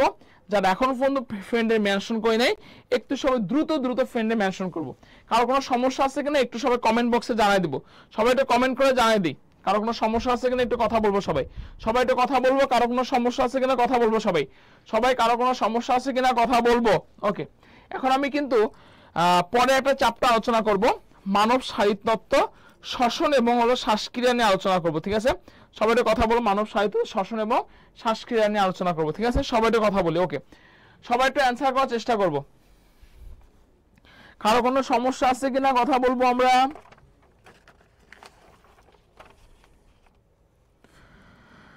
আচ্ছা, তো মানব শারীরতত্ত্ব, শ্বসন এবং শ্বাসক্রিয়া নিয়ে আলোচনা করব। ঠিক আছে, ওকে। তো একটু আমি যদি কথা বলতে চাই, দেখেন এখানে কোশ্চেনে কি দেওয়া আছে, সবাই একটু আমরা কথা বলি।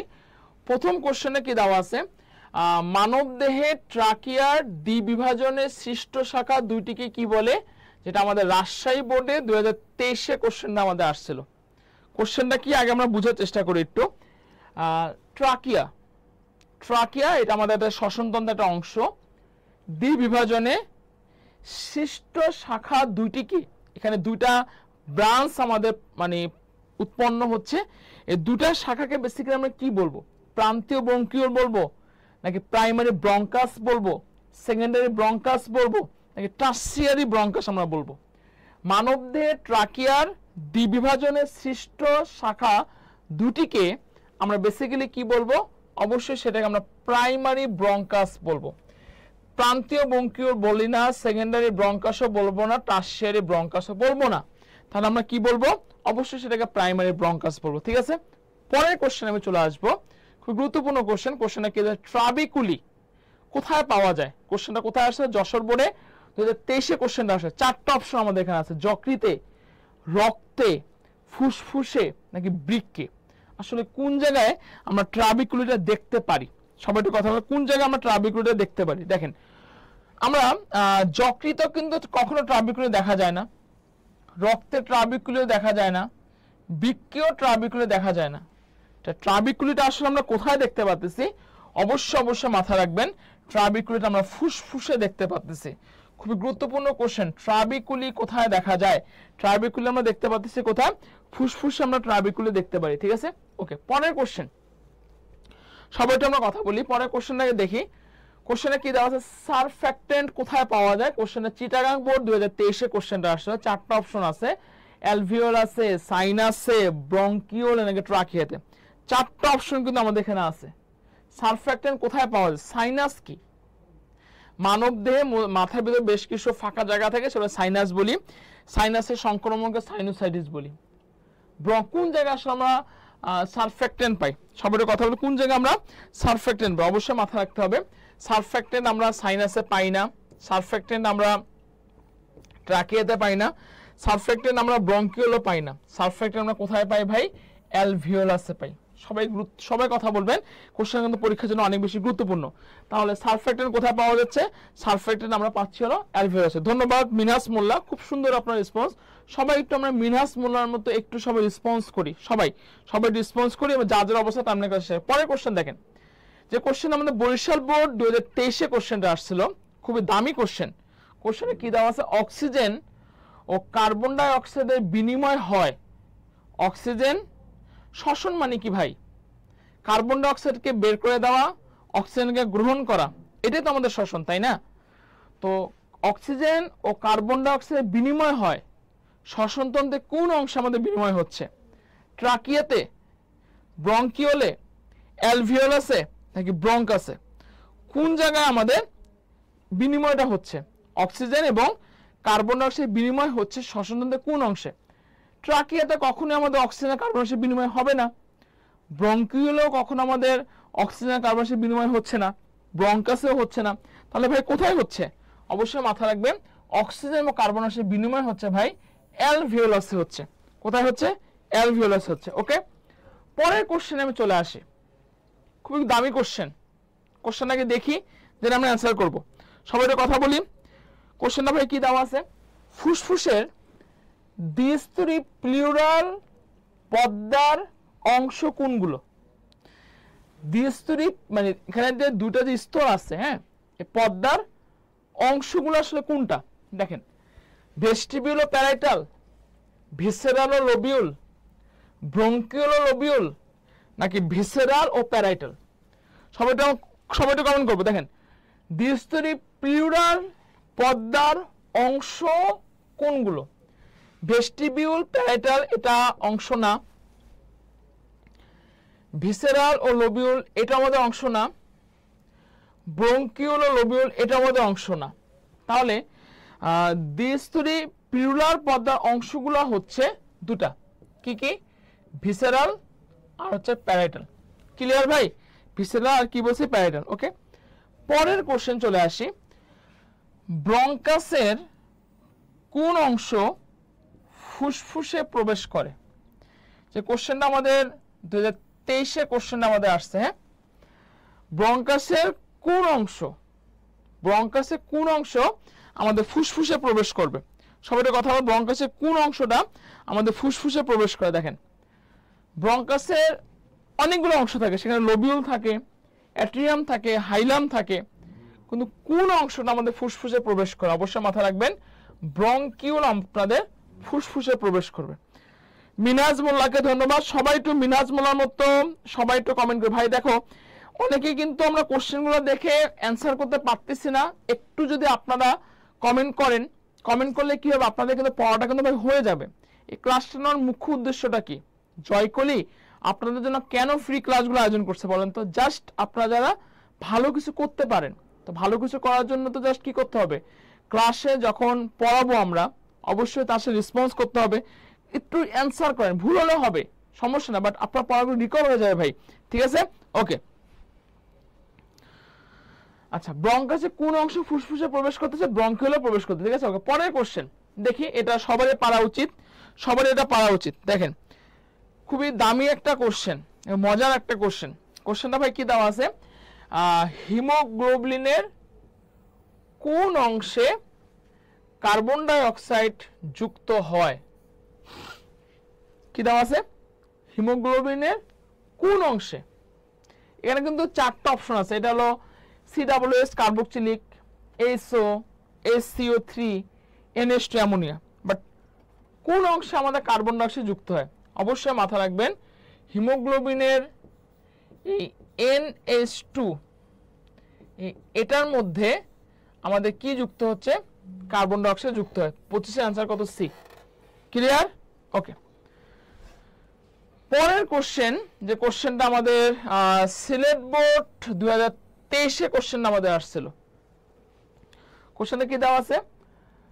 প্রশ্বাসের সময় অ্যালভিওলাসে অক্সিজেনের চাপ কত থাকে? প্রশ্বাসের সময় অ্যালভিওলাসে অক্সিজেনের চাপ কত থাকে? সবাই কথা বলো। প্রশ্বাসের সময় অ্যালভিওলাসে অক্সিজেনের চাপ কত থাকে? এটা কিন্তু একদমই ডাইরেক্ট বই থেকে কোশ্চেনটা দেওয়া আছে।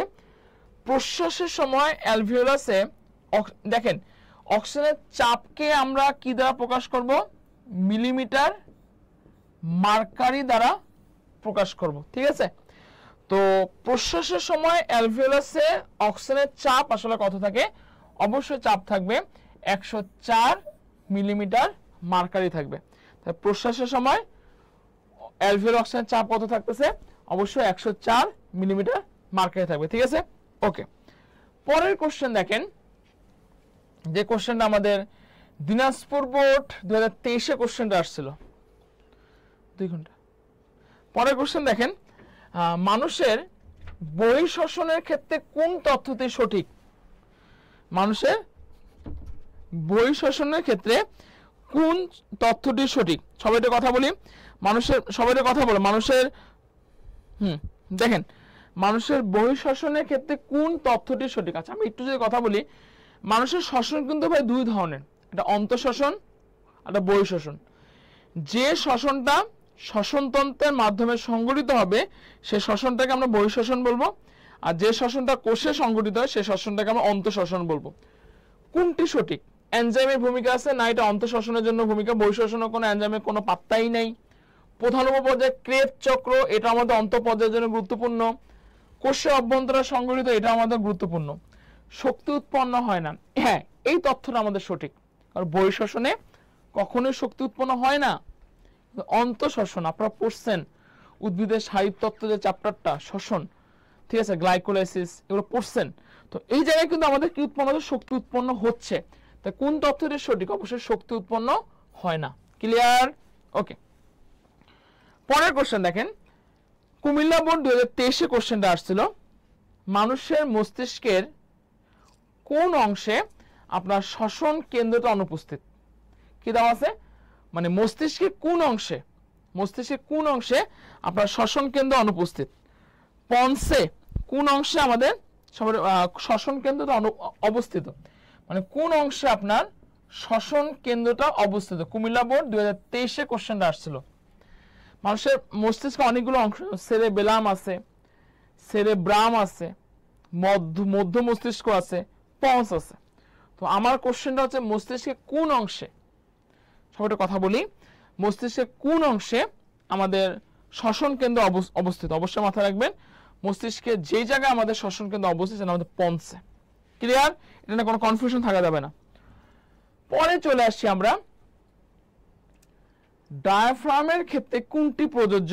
যদিও আমার একটু মিস্টেক হয়েছে, এখানে আমি অ্যান্সারটা আপনাদের জন্য দিয়ে দিয়েছি, তো তারপরেও আমি বলে দিচ্ছি ডায়াফ্রামের ক্ষেত্রে কোনটি প্রযোজ্য, যেটা বরিশাল বোর্ড 2017-তে কোশ্চেন। ডায়াফ্রাম, যাকে আমরা বাংলায় কি বলি বলেন তো ভাই? মধ্যসজ্জা বলি। কোনটি আসলে প্রযোজ্য, মানে কোনটি সঠিক? শ্বসনে কোনো ভূমিকা নাই, এটা তো ভুল। ফ্রেনিক ধমনী রক্ত সংগ্রহ, এটাও ভুল। সকল মেরুদণ্ডী প্রাণীতে পাওয়া যায়, এটাও ভুল। কিন্তু কোনটি সঠিক? ডায়াফ্রামের ক্ষেত্রে সে বেসিক্যালি বক্ষ এবং উদর এই দুটাকে সে কি করে? পৃথক রাখে, ঠিক আছে? ওকে। পরের কোশ্চেন দেখেন, ধূমপানের কারণে অ্যালভিওলাস ফেটে যাওয়াকে কি বলে? যে কোশ্চেনটা আমাদের সিলেট বোর্ড 2023 এ কোশ্চেনটা আসছিল। ধূমপানের কারণে অ্যালভিওলাস ফেটে যাওয়াকে আসলে বেসিক্যালি আমরা কি বলবো? একটু সব আমরা কথা বলি। দেখেন ধূমপানের কারণে এটা একটা ডিজিজ। ধূমপানের কারণে অ্যালভিওলাস যদি ফেটে যায় সেটাকে আমরা ব্রঙ্কাইটিস বলবো না, প্লিউরিসি বলবো না, ফাইব্রোসিস বলবো না, সেটাকে আমরা কি বলবো, এমফাইসেমা বলবো। খুবই দামি একটা কোশ্চেন ভাই, কি বলবো, এমফাইসেমা। এমফাইসেমাটা আসলে কি ভাই, এটা হচ্ছে ধূমপানের কারণে আমাদের যদি অ্যালভিওলাসটা ব্লাস্ট হয়ে যায়, সে ঘটনাটাকে আমরা কি বলবো, এমফাইসেমা বলবো। ক্লিয়ার? পরের কোশ্চেন, যে কোশ্চেনটা দিনাজপুর বোর্ড 2023-এ কোশ্চেনটা আসছিল, সবাই একটু কথা বলবো আমরা, যে কোশ্চেন দিনাজপুর 2023-এ আসছিল, কোন সাইনাসের প্রধার কারণে মানুষের গালে এবং দাঁতে ব্যথা হয়। আমি একটু যদি কথা বলি, দেখেন সবাই, সাইনাসের যে সংক্রমণ, সাইনাসের সংক্রমণকে কিন্তু আমরা কি বলবো, সাইনোসাইটিস বলবো। সাইনাসের সংক্রমণকে আমরা কি বলবো, সাইনোসাইটিস। কিন্তু আমার কোশ্চেনটা হচ্ছে যে কোন সাইনাসের জন্য, কোন সাইনাসের জন্য আমাদের দাঁত, গালে এবং দাঁতে ব্যথা হচ্ছে, গালে এবং দাঁতে ব্যথা হচ্ছে কোন সাইনাসের জন্য।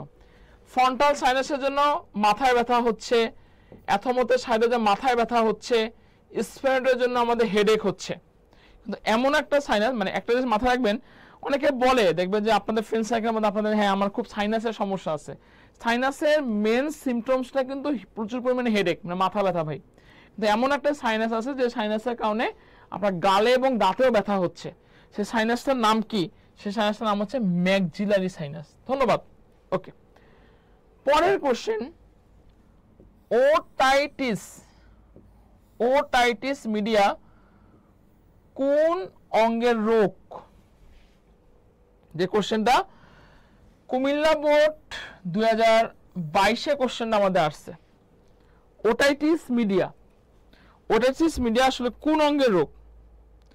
দেখেন ওটাইটিস মিডিয়া কোন অঙ্গের রোগ, দেখেন চোখের রোগ না, নাকের রোগ না, গলার রোগ না, তা কিসের রোগ, কানের রোগ। কোন কানের রোগ, মধ্যকর্ণের রোগ।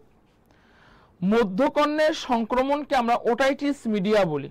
খুবই দামি কোশ্চেন, ওটাইটিস মিডিয়া কোন অঙ্গের রোগ, অবশ্যই কানের রোগ। ঠিক আছে, পরের কোশ্চেন, কোন সাইনাসের প্রদাহের কারণে মানুষের গাল, দাঁত ও মাথায় ব্যথা করে। এই কোশ্চেনটা কিন্তু আমি আপনাদের সামনে আলোচনা করছি, আবার আলোচনা করতেছি। দেখেন কোন সাইনাসের জন্য আমাদের গালে ব্যথা হবে, আমাদের দাঁতে ব্যথা হবে, আমাদের মাথায় ব্যথা হবে, বলেন কোন সাইনাসের জন্য গালে, দাঁতে এবং মাথায় ব্যথা হচ্ছে। ফ্রন্টালের জন্য না, অ্যাথময়েডের জন্য না, স্ফেনোইডের জন্য না, অবশ্যই কিসের জন্য, ম্যাক্সিলারি সাইনাসের জন্য। কোন সাইনাসের জন্য, ম্যাক্সিলারি সাইনাসের জন্য আমাদের গাল, দাঁত এবং মাথায় ব্যথা করে। ঠিক আছে, ওকে, পরের কোশ্চেন, মানুষের দুটা চোখ, চোখ যে দুটা আছে, দু চোখের মধ্যবর্তী সাইনাসের নাম কি। যে কোশ্চেনটা আমাদের রাজশাহী বোর্ডে আসছিল, যে কোশ্চেনটা কোথায় আসছিল, রাজশাহী বোর্ডে আসছিল এবং ঢাকা বোর্ডে 2015-তে আসছিল। ঠিক আছে, তো দু চোখের মধ্যবর্তী সাইনাসটার নাম কি, এটাও কিন্তু খুবই দামি একটা কথা, সবার কাছ থেকে অ্যান্সার আমি আশা করতেছি। সবাই একটা কথা বলবেন, দু চোখের মধ্যবর্তী যে সাইনাস, দু চোখের মধ্যবর্তী সাইনাসটার নাম হচ্ছে অ্যাথময়েড সাইনাস। ক্লিয়ার? দু চোখের মধ্যবর্তী সাইনাসের নাম কি বলতে, ধন্যবাদ। হ্যাঁ, মিনাজ মোল্লা, খুব সুন্দর আপনাদের রেসপন্স। তারপরে শামিউল ইসলাম, রাহুল, সবাই একটু যার যার অবস্থান থেকে আমরা টাইমলাইনে সবাই একটু ক্লাসে শেয়ার দিব। সবাই আমরা প্রায় মোর দেন 60 জন ক্লাস করতেছি, আমরা 60 জনই, সবাই একটু টাইমলাইনে ক্লাসে শেয়ার দিব, ভাইয়ের ক্লাসটা সবাই একটু ডান লিখবো, বেশি বেশি করে ফ্রেন্ডে মেনশন। একটু পড়া মাঝখানে একটু কথা বলি, আপনাদের পরীক্ষা তো খুবই সন্নিকটে, তাই না? তো সবার প্রিপারেশনটা কিরকম, আমি সবার কাছ থেকে একটু কমেন্ট জানতে চাচ্ছি। আমি আপনাদের সবার প্রিপারেশন কেমন একটু কথা বলেন। শুধু ক্লাস করলে তো হবে না, আপনাদের প্রিপারেশনটা কিরকম, বা আপনারা কি সমস্যা নিয়ে ফেস করতেছেন, শুধু বায়োলজি না, বা ম্যাথ বা ফিজিক্স বা কেমিস্ট্রি, যেমন জানেন কেমিস্ট্রি, জৈব যৌগন আপনাদের খুব হিউজ প্রবলেম আপনাদের।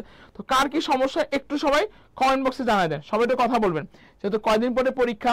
কারণ এসএসসি পরীক্ষাটা কিন্তু খুবই একটা ডেঞ্জারাস বিষয়, এখানে ভালো যদি স্কোর আমরা না করতে পারি, আমরা স্বপ্নের মেডিকেল বিশ্ববিদ্যালয়ের কোনো চান্স পাবো না ভাই। ঠিক আছে, ওকে। আচ্ছা, পরের কোশ্চেন দেখেন, এটা কিন্তু আমাদের সিকিউর জন্য অনেক গুরুত্বপূর্ণ। দেখেন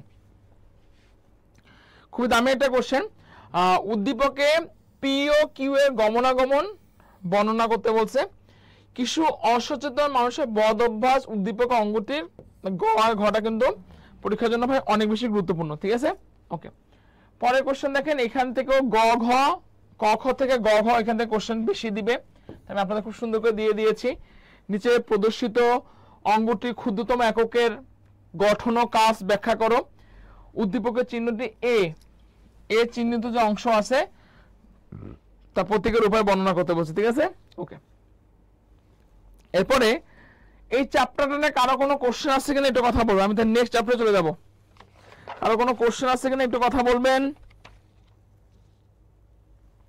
আচ্ছা, এরপর আমি নেক্সট চ্যাপ্টারে চলে যাচ্ছি, জিনতত্ত্ব বিবর্তন। কারো সাহিত্যতত্ত্ব, শ্বসন এবং শ্বাসক্রিয়া নিয়ে কোনো কোশ্চেন আছে কিনা একটু কথা বলবেন ভাই। ওকে, আচ্ছা, তাহলে এরপর আমি জিনতত্ত্ব বিবর্তন। জিনতত্ত্ব বিবর্তন থেকে আপনাদের যে টপিকগুলো গুরুত্বপূর্ণ আমি একটু কথা বলি। মেন্ডেলের প্রথম সূত্র কি, প্রথম সূত্রের ব্যাখ্যা দাও, প্রথম সূত্রের ব্যতিক্রমগুলো আলোচনা করো, কথাগুলো মন দিয়ে শুনবেন।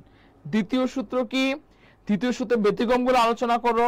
প্রকট অ্যাপিস্ট্যাটিস কি, মানুষের দ্বৈত প্রচ্ছন্ন অ্যাপিস্ট্যাটিসের উৎকৃষ্ট উদাহরণ কি, লিথাল জিন কি, সেক্স লিঙ্ক ডিসঅর্ডার কি, এগুলো কিন্তু পরীক্ষার জন্য অনেক বেশি গুরুত্বপূর্ণ, ঠিক আছে। ওকে, তাহলে আমি কোশ্চেন সলভে চলে আসতেছি, সবাই একটু আমার সাথে কথা বলবেন, সবাই একটু আমার সাথে কথা বলবেন, ঠিক আছে। ওকে, কোনটি মেন্ডেলের প্রথম সূত্রের ব্যতিক্রম উদাহরণ, যেটা চিটাগাং বোর্ড 2023-এ কোশ্চেনটা আসছিল। আচ্ছা, মেন্ডেলের প্রথম সূত্রের ব্যতিক্রম কোনগুলা? আমরা জানি মেন্ডেলের প্রথম সূত্রের রেশিও কত, বলেন তো সবাই? 3:1, তাই না? মেন্ডেলের প্রথম সূত্রের ব্যতিক্রম তিনটা, কি কি? অসম্পূর্ণ প্রকটতা, সমপ্রকটতা, আর কি লিথাল জিন বা মারণ জিন। কোশ্চেনটা কি দেওয়া আছে? মেন্ডেলের প্রথম সূত্রের ব্যতিক্রমের উদাহরণ কোনটা? পরিপূরক জিন বলেন, অ্যাপিস্ট্যাটিস বলেন, পলিজেনিক ইনহেরিটেন্স বলেন, এই তিনটাই কিন্তু আমাদের মেন্ডেলের দ্বিতীয় সূত্রের ব্যতিক্রম। আচ্ছা, আমার সাথে একটু কথা বলেন তো, মেন্ডেলের এই যে পলিজেনিক যে ইনহেরিটেন্স আছে রেশিওটা কত? 9:3, সবাই কথা, এই রেশিওটা কিন্তু পরীক্ষার জন্য কিন্তু আমাদের অনেক অনেক বেশি গুরুত্বপূর্ণ, ঠিক আছে। তাহলে মেন্ডেলের কোনটি প্রথম সূত্রের ব্যতিক্রম? অবশ্যই অসম্পূর্ণ প্রকটতা। কি হবে বলতো? অসম্পূর্ণ প্রকটতা, ঠিক আছে। ওকে, পরের কোশ্চেন, যে কোশ্চেনটা আমাদের বরিশাল বোর্ড 2023-এ কোশ্চেনটা আমাদের আসছিল, সবাই কথা বলি। দ্বিতীয় সূত্রের ক্ষেত্রে কত ধরনের জিনোটাইপ পাওয়া যায়? কি দেওয়া আছে? দ্বিতীয় সূত্রের ক্ষেত্রে কত ধরনের জিনোটাইপ পাওয়া যায়? এটা খুবই একটা দামি কোশ্চেন। কত ধরনের জিনোটাইপ পাওয়া যায়? কত ধরনের জিনোটাইপ? অবশ্যই 4 ধরনের না, 12 ধরনের না, 9 ধরনের না। তাহলে কত ধরনের জিনোটাইপ আমরা পাবো? অবশ্যই মাথায় রাখবেন আপনারা 16 ধরনের জিনোটাইপ আপনারা পাবেন। কত ধরনের জিনোটাইপ পাবেন? 16 ধরনের জিনোটাইপ পাবেন, ঠিক আছে। পরের কোশ্চেন চলে আসি। এগুলো কিন্তু ভাই খুবই দামি কোশ্চেন, সবাই একটু কথা বলার চেষ্টা করি। যে কোশ্চেনটা আমাদের সিলেট বোর্ড 2023-এ কোশ্চেনটা আমাদের আসছিল, কি দাম আছে? জীবের বাহ্যিক বৈশিষ্ট্যকে কি বলে? বাহ্যিক বৈশিষ্ট্য, বাহ্যিক যে বৈশিষ্ট্য আমাদের আছে, সে বাহ্যিক বৈশিষ্ট্যকে আসলে আমরা কি বলবো? সবাই একটু কথা বলবো। প্রকট বৈশিষ্ট্য, হেটারোজাইগাস, জিনোটাইপ নাকি ফিনোটাইপ? আমরা জানি যে জীবের কিন্তু 2 ধরনের বৈশিষ্ট্য আছে, বাহ্যিক বৈশিষ্ট্য, অভ্যন্তরীণ বৈশিষ্ট্য। যেমন মনে করেন কোন একটা প্রাণীকে আপনারা দেখলেন, কিন্তু সে যে কালারটা পাইলো তা বাবার মতো হলো নাকি মায়ের মতো, সেটা তো আপনি জানেন না। তার মানে একটা 2 ধরনের বৈশিষ্ট্য, বাহ্যিক বৈশিষ্ট্য, একটা আমাদের অভ্যন্তরীণ বৈশিষ্ট্য। এইটা কোশ্চেনটা কিন্তু আমাদের এবার বোর্ড পরীক্ষাতে অনেক বেশি গুরুত্বপূর্ণ। বাহ্যিক বৈশিষ্ট্যকে কি বলে, অভ্যন্তরীণ বৈশিষ্ট্যকে কি বলে, ঠিক আছে। দেখেন জীবের যে বাহ্যিক যে বৈশিষ্ট্য যে আমাদের আছে সেটাকে বেসিক্যালি আমরা কি বলবো? দেখেন জীবের অবশ্যই বাহ্যিক বৈশিষ্ট্যকে আমরা ফিনোটাইপ বলবো। হ্যাঁ, এখানে কিন্তু বেশ 4টা অপশন আছে। প্রকট কি, হেটারোজাইগাস কি, জিনোটাইপ কি? ভাই জিনোটাইপ হচ্ছে আমাদের অভ্যন্তরীণ বৈশিষ্ট্য। প্রকট কি ভাই? যেটা প্রকাশিত হয় সেটা হলো প্রকট, ঠিক আছে। জীবের বাহ্যিক বৈশিষ্ট্যকে অবশ্যই কি বলে? ফিনোটাইপ বলবো, ঠিক আছে। ওকে, পরের কোশ্চেন চলে আসি। আমি কিন্তু বারবার বলছি, এবার কিন্তু বোর্ড পরীক্ষার জন্য মেন্ডেলের প্রথম সূত্রের ব্যতিক্রমগুলো গুরুত্বপূর্ণ, আবার দ্বিতীয় সূত্রের ব্যতিক্রমগুলো কিন্তু অনেক বেশি গুরুত্বপূর্ণ। হ্যাঁ, মেন্ডেলের দ্বিতীয় সূত্রের ব্যতিক্রম কোনটা? আচ্ছা, দ্বিতীয় সূত্রের ব্যতিক্রম কি কি সেটাকে আগে মাথা রাখতে হবে। এপিস্ট্যাটিস, পলিজেনিক ইনহেরিটেন্স, এগুলো কিন্তু আমাদের ম্যান্ডেলের দ্বিতীয় সূত্রের ব্যতিক্রম। তো কোশ্চেন আমাদের কি দেওয়া আছে? দ্বিতীয় সূত্রের ব্যতিক্রম অসম্পূর্ণ প্রকটতা, এটা কি প্রথম সূত্রের ব্যতিক্রম। সমপ্রকটতা, এটা আমাদের প্রথম সূত্রের ব্যতিক্রম। লিথাল জিন, এটা কিন্তু আমাদের প্রথম সূত্রের ব্যতিক্রম। তাহলে দ্বিতীয় সূত্রের ব্যতিক্রম কোনটা? অবশ্যই আনসার কি হবে ভাই? পরিপূরক জিন, কোনো কনফিউশন নেই। ওকে, পরের কোশ্চেন দেখেন, ম্যান্ডেলের প্রথম সূত্রের ব্যতিক্রম 9 কোনটা? যেটা চিটাগাং বোর্ড 2022 কোশ্চেন আমাদের আসছিল। প্রথম সূত্রের ব্যতিক্রম 9 আসলে কোনটা? অসম্পূর্ণ প্রকটতা, ঘাতক জিন, পরিপূরক জিন। কোশ্চেনটা কি দেওয়া? অসম্পূর্ণ। ম্যান্ডেলের প্রথম সূত্রের ব্যতিক্রম 9 কোনটা? তার মানে দ্বিতীয় সূত্র কোনটা? অবশ্যই পরিপূরক জিন। ক্লিয়ার ভাই? আচ্ছা, এরপরে দেখেন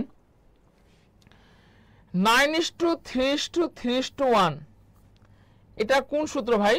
সবাই একটা কথা বলি, এটা ম্যান্ডেলের দ্বিতীয় সূত্রে ম্যান্ডেলের দ্বিতীয় সূত্রের রেশিওটা হলো 9:3:3:1, ঠিক আছে? এইটা না হয়ে 13:3 হয়েছে কেন? যে কোশ্চেনটা দিনাজপুর বোর্ড 2022 কোশ্চেনটা আমাদের আসছে। 9:3:3:2 না হয়ে 30:1 হচ্ছে কি জন্য? দ্বৈত প্রচ্ছন্ন এপিস্ট্যাটিসের জন্য, এপিস্ট্যাটিসের জন্য, পলিজিনের জন্য, নাকি লিথাল জিনের জন্য? 9:3:2 না হয়ে কেন হয়েছে?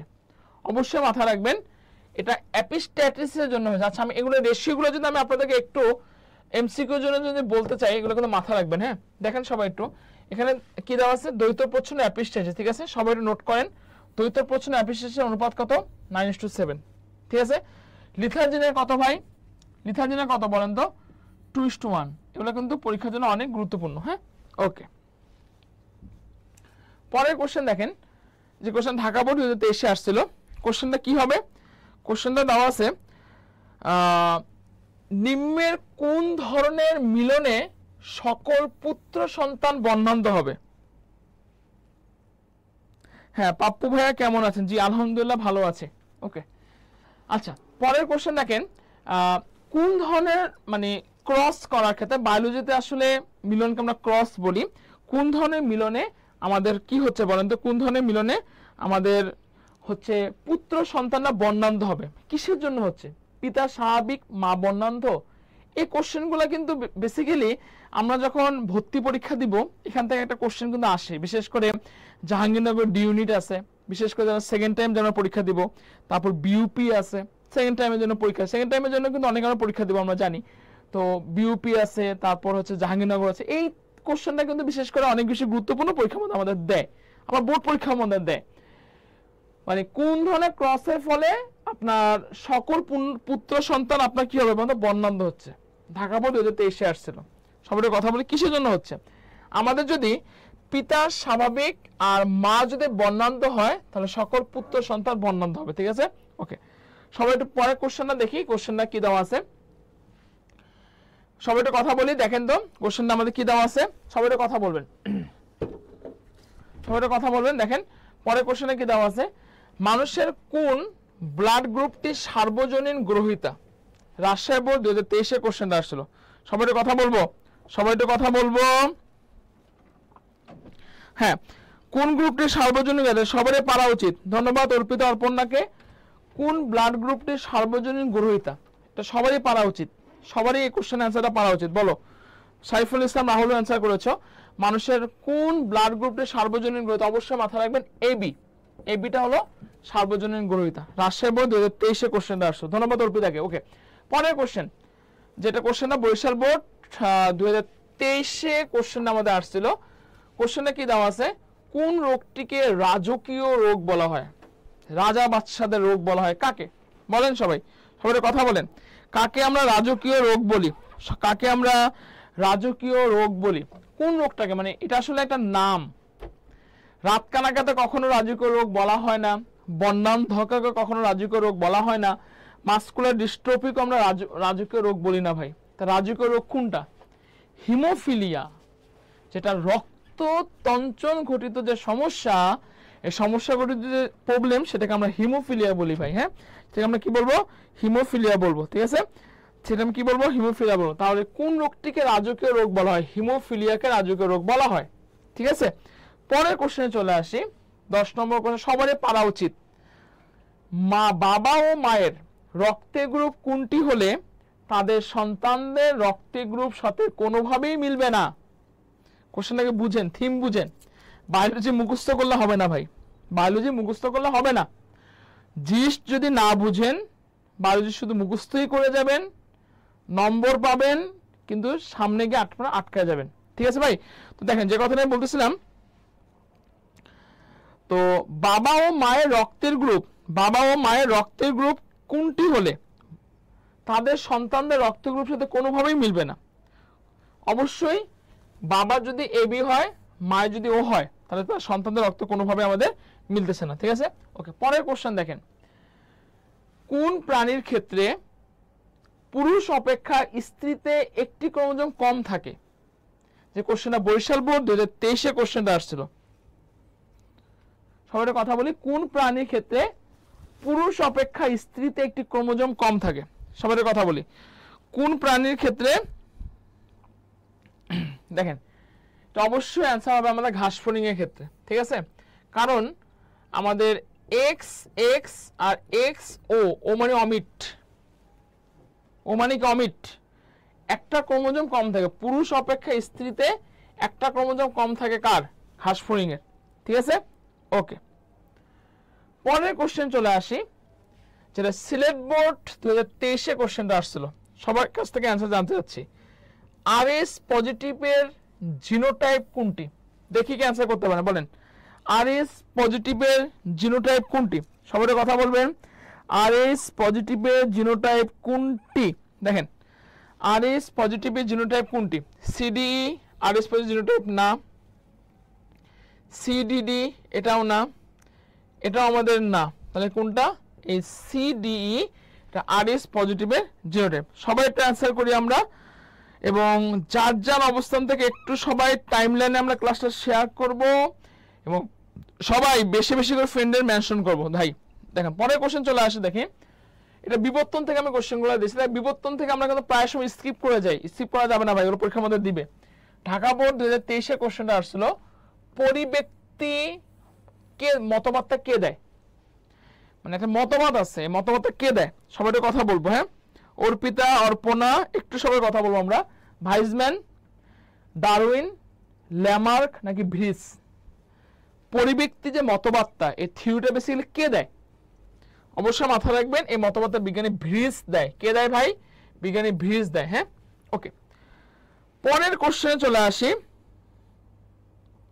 সবাই একটু আমরা কথা বলি, সবাই একটু যার যার অবস্থান থেকে, দেখি শেষ মুহূর্তে যার যার অবস্থান থেকে আমরা টাইমলাইনে ক্লাসটা একটু। আচ্ছা, একটা কোশ্চেন, পড়াশোনা করলেই তো হবে না, একটু বলি, আপনারা যে আমার ক্লাসটা করতেছেন, আপনারা আমার নাম কে কে জানেন? একটু সবাই কমেন্ট বক্সে জানাই দেন। আপনারা যে ভাইয়ার ক্লাসটা করতেছেন, সে ভাইয়ার নামটা কে কে জানেন? একটু সবাই কমেন্ট বক্সে সবাই জানাই দেন, দেখি কে কে নামটা জানেন, বলেন। ওকে, পরের কোশ্চেনে আমি যদি চলে আসি, দেখি পরের কোশ্চেনে দেখেন কি দেওয়া আছে। পরের কোশ্চেনে কি দেওয়া আছে, সবাই একটু কথা বলবো।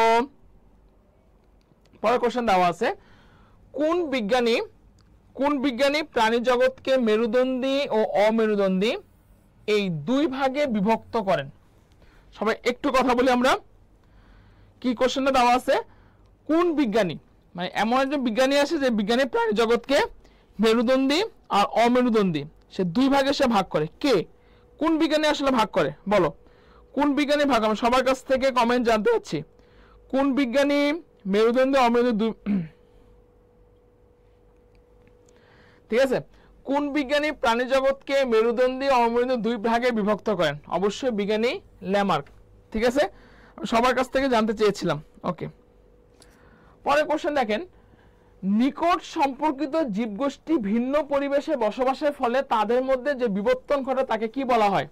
রাজশাহী বোর্ড 2023-এ কোশ্চেনটা আসছিল। আমি সবার কাছ থেকে কমে জানতে চাচ্ছি, মানে নিকট সম্পর্কিত জীবগোষ্ঠী মানে ভিন্ন পরিবেশে বসবাসের ফলে তাদের মধ্যে। ঠিক আছে, ওকে, ধন্যবাদ শেখ স্বপনকে।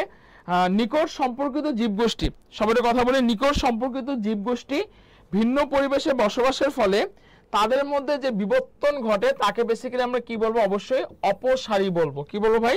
অপসারী বলবো। ঠিক আছে, ওকে। এরপর পরে চলে আসি, আমরা একটু কোশ্চেনগুলোর দিকে সবাই একটু মনোযোগ দিই। পরের কোশ্চেনে কি দেওয়া আছে?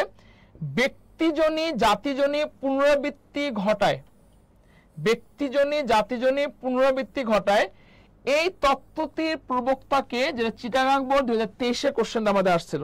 ঠিক আছে, যেটা চিটাগাং বোর্ড 2023 কোশ্চেন আমাদের আসে। সবাই একটু কথা বলি, ব্যক্তিজনী জাতিজনী পুনরাবৃত্তির কে দেয়?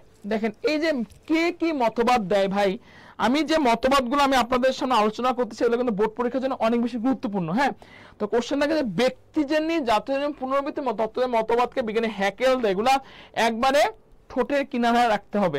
ঠিক আছে, ঠোঁটের কিনারায় রাখতে হবে। ঠিক আছে, ওকে। পরের কোশ্চেন চলে আসি, স্তন্যপায়ী যুগ, স্তন্যপায়ী যুগ কাকে বলা হচ্ছে? সবাই কথা বলবেন।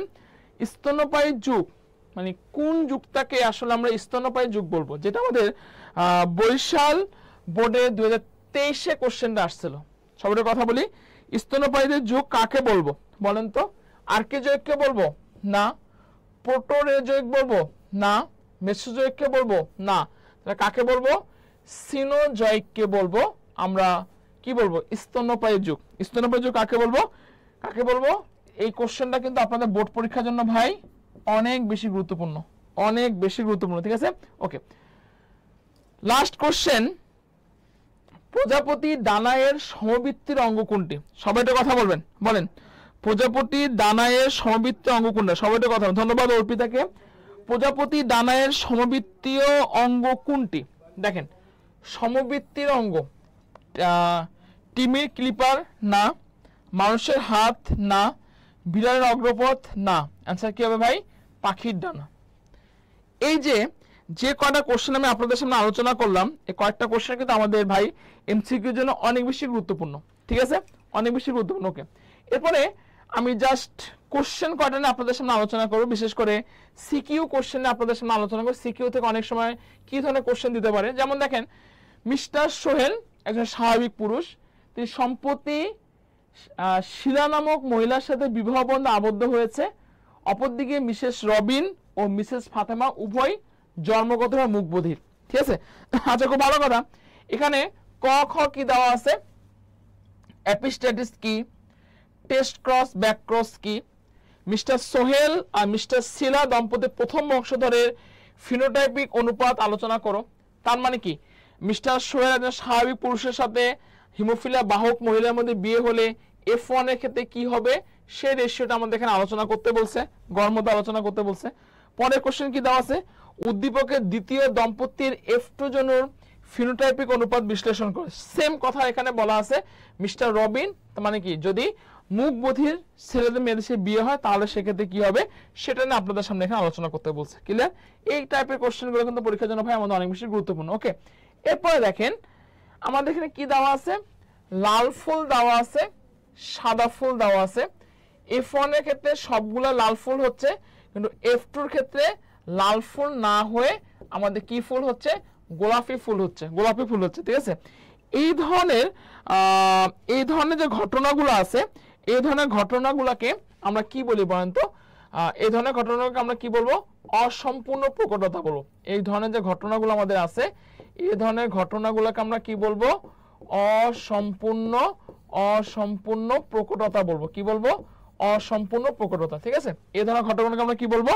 অসম্পূর্ণ প্রকটতা বলবো। ঠিক আছে, আচ্ছা, তো এখানে কি দেওয়া আছে? ক খ, নিষেক কি, রজচক্র কি, উদ্দীপকে F1 যদি সব ফুল লাল হওয়ার কারণ ব্যাখ্যা করো, উদ্দীপকে F2 জন্য অনুপাত। তার মানে এখানে F2 এর ক্ষেত্রে কি হবে বলেন তো? রেশিওটা কি হবে?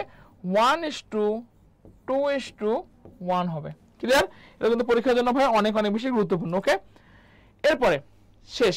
তো আমি জাস্ট এতটুকু কথা বলবো, আজকে যা যা পড়ালাম, আজকে 3টা চ্যাপ্টার নিয়ে আমি আপনাদের সামনে আলোচনা করছি। ইনশাল্লাহ আল্লাহ পাক যদি রহমত করে আমাদেরকে, যে সিকিউগুলো আপনাদের সামনে আলোচনা করছি, আমি আপনাদের সামনে সিকিউ নিয়ে আলোচনা করছি, আমি আপনাদের সামনে এমসিকিউ নিয়ে আপনাদের সামনে আলোচনা করছি। তো ইনশাল্লাহ এখান থেকে আমরা 100% এর মধ্যে যে কোনো বোর্ডে মোর দেন 90% কোশ্চেন আমরা কমন পাবো। ঠিক আছে, ওকে। তো একটু সবাই কমেন্ট করে জানাই দিবেন যে আজকের এই ক্লাসটা আপনাদের কতটুকু হেল্পফুল হলো। সবাই একটু কথা বলবেন, কার কতটুকু হেল্পফুল হলো সবাই একটু কথা বলবেন। এবং বিশেষ করে বোটানির জন্য আপনারা এরকম ক্লাস চান কিনা, এবং আমরা অনেকে আমাদের ভর্তি পরীক্ষা বলতে গেলে প্রায় শেষ হয়ে গেছে, আর মতো কয়েকদিন পরে মানে ঢাকা সেন্ট্রাল ইউনিভার্সিটি পরীক্ষা হবে। তো যারা আমাদের চান্স হয়েছে তাদেরকে জয়কুলি পরিবারের পক্ষ থেকে, আমার ব্যক্তিগত পক্ষ থেকে, তোমাদের পাপ্পু ভাইয়ের পক্ষ থেকে একদমই উষ্ণ অভিনন্দন। তো যাদের চান্স হয়নি আসলে হতাশ হওয়ার কিছু নেই। একটা সময় মাথা রাখবা, মহান আল্লাহ পাক হচ্ছে উত্তম পরিকল্পনাকারী। মহান আল্লাহ পাক আপনাদের জন্য যা রেখেছেন আপনারা হয়তো সেটা ভাবেননি। তো ভাই হতাশ হওয়ার কিছু নেই, সম্পূর্ণ পুরো উদ্যমে ভালো করে যদি আপনারা যদি প্রিপারেশনটা যদি নিতে পারি, একটা ভালো প্ল্যাটফর্মের মাধ্যমে যদি আমরা প্রিপারেশন যদি নিতে পারি, অবশ্যই কিন্তু আমরা সেকেন্ড টাইমে কিন্তু ভালো সাকসেস আমরা সিনায় আনতে পারবো। তো এগুলো নিয়ে ভাই হতাশ হওয়ার ভাই কিছু নেই। তো কারো যদি কোনো কোশ্চেন থাকে, তো অনেকে আমার স্টুডেন্ট আছো যারা আমার প্ল্যাটফর্মে ক্লাসগুলো করে অনেক জায়গায় তোমরা চান্স পেয়েছো, তাদেরকে অভিনন্দন। তো কারো যদি কোনো কোশ্চেন থাকে একটু কোশ্চেন করতে বলো সবাই, ঠিক আছে? কারো কোনো কোশ্চেন আছে কিনা কথা বলো, কারো কোনো কোশ্চেন আছে কিনা কোশ্চেন করতে পারো, কারো কোনো কোশ্চেন আছে কিনা কোশ্চেন করতে পারো। এবং বায়োলজির সেকেন্ড পার্টের উপর ক্লাস চাও কিনা একটু কথা বলো সবাই। ভাইয়া পিডিএফ দিয়েন প্লিজ। আচ্ছা ঠিক আছে, পিডিএফ আচ্ছা ঠিক আছে, পিডিএফ এর জন্য তোমরা কাজ করো, আমি নম্বরটা দিয়ে দিচ্ছি।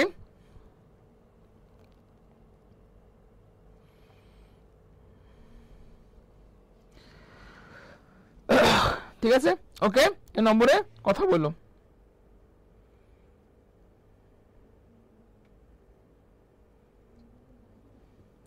কারো কোনো কোশ্চেন আছে কিনা এই নম্বরে হোয়াটসঅ্যাপ করলে আমি তোমাদের পিডিএফটা দিয়ে দিব, ঠিক আছে?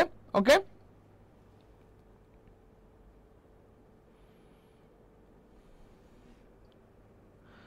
ঠিক আছে। জাস্ট হয়তোবা কোরবানি ঈদের আগে হয়তোবা তোমাদের সাথে আর দেখা হবে না। তো আমার বেশ কয়েকদিন থেকে শারীরিক অবস্থা ভালো ছিল না, আমি প্রচন্ড পরিমাণে জ্বরে আক্রান্ত ছিলাম। লাস্ট 2 দিন থেকে আমি জ্বর থেকে উঠছি, প্রায় 103-4 মতো জ্বর হয়েছিল আমার, 103 মতো জ্বর।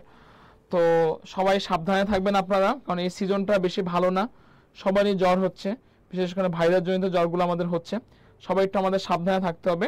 কারো কোনো কোশ্চেন আছে কিনা একটু কথা বলবেন, যে কয়জনই একটু কথা বলবেন। সবাই কথা না বললে বুঝতে পারবো না, আপনারা ক্লাসটা আমি নিচ্ছি জন্য যে আপনারা বুঝতে পারেন। কারো কোনো কোশ্চেন আছে কিনা কথা বলবেন, কারো কোনো কোশ্চেন আছে কিনা কথা বলবেন, আমি কিছুক্ষণের মধ্যে ক্লাসটা শেষ করব, ঠিক আছে?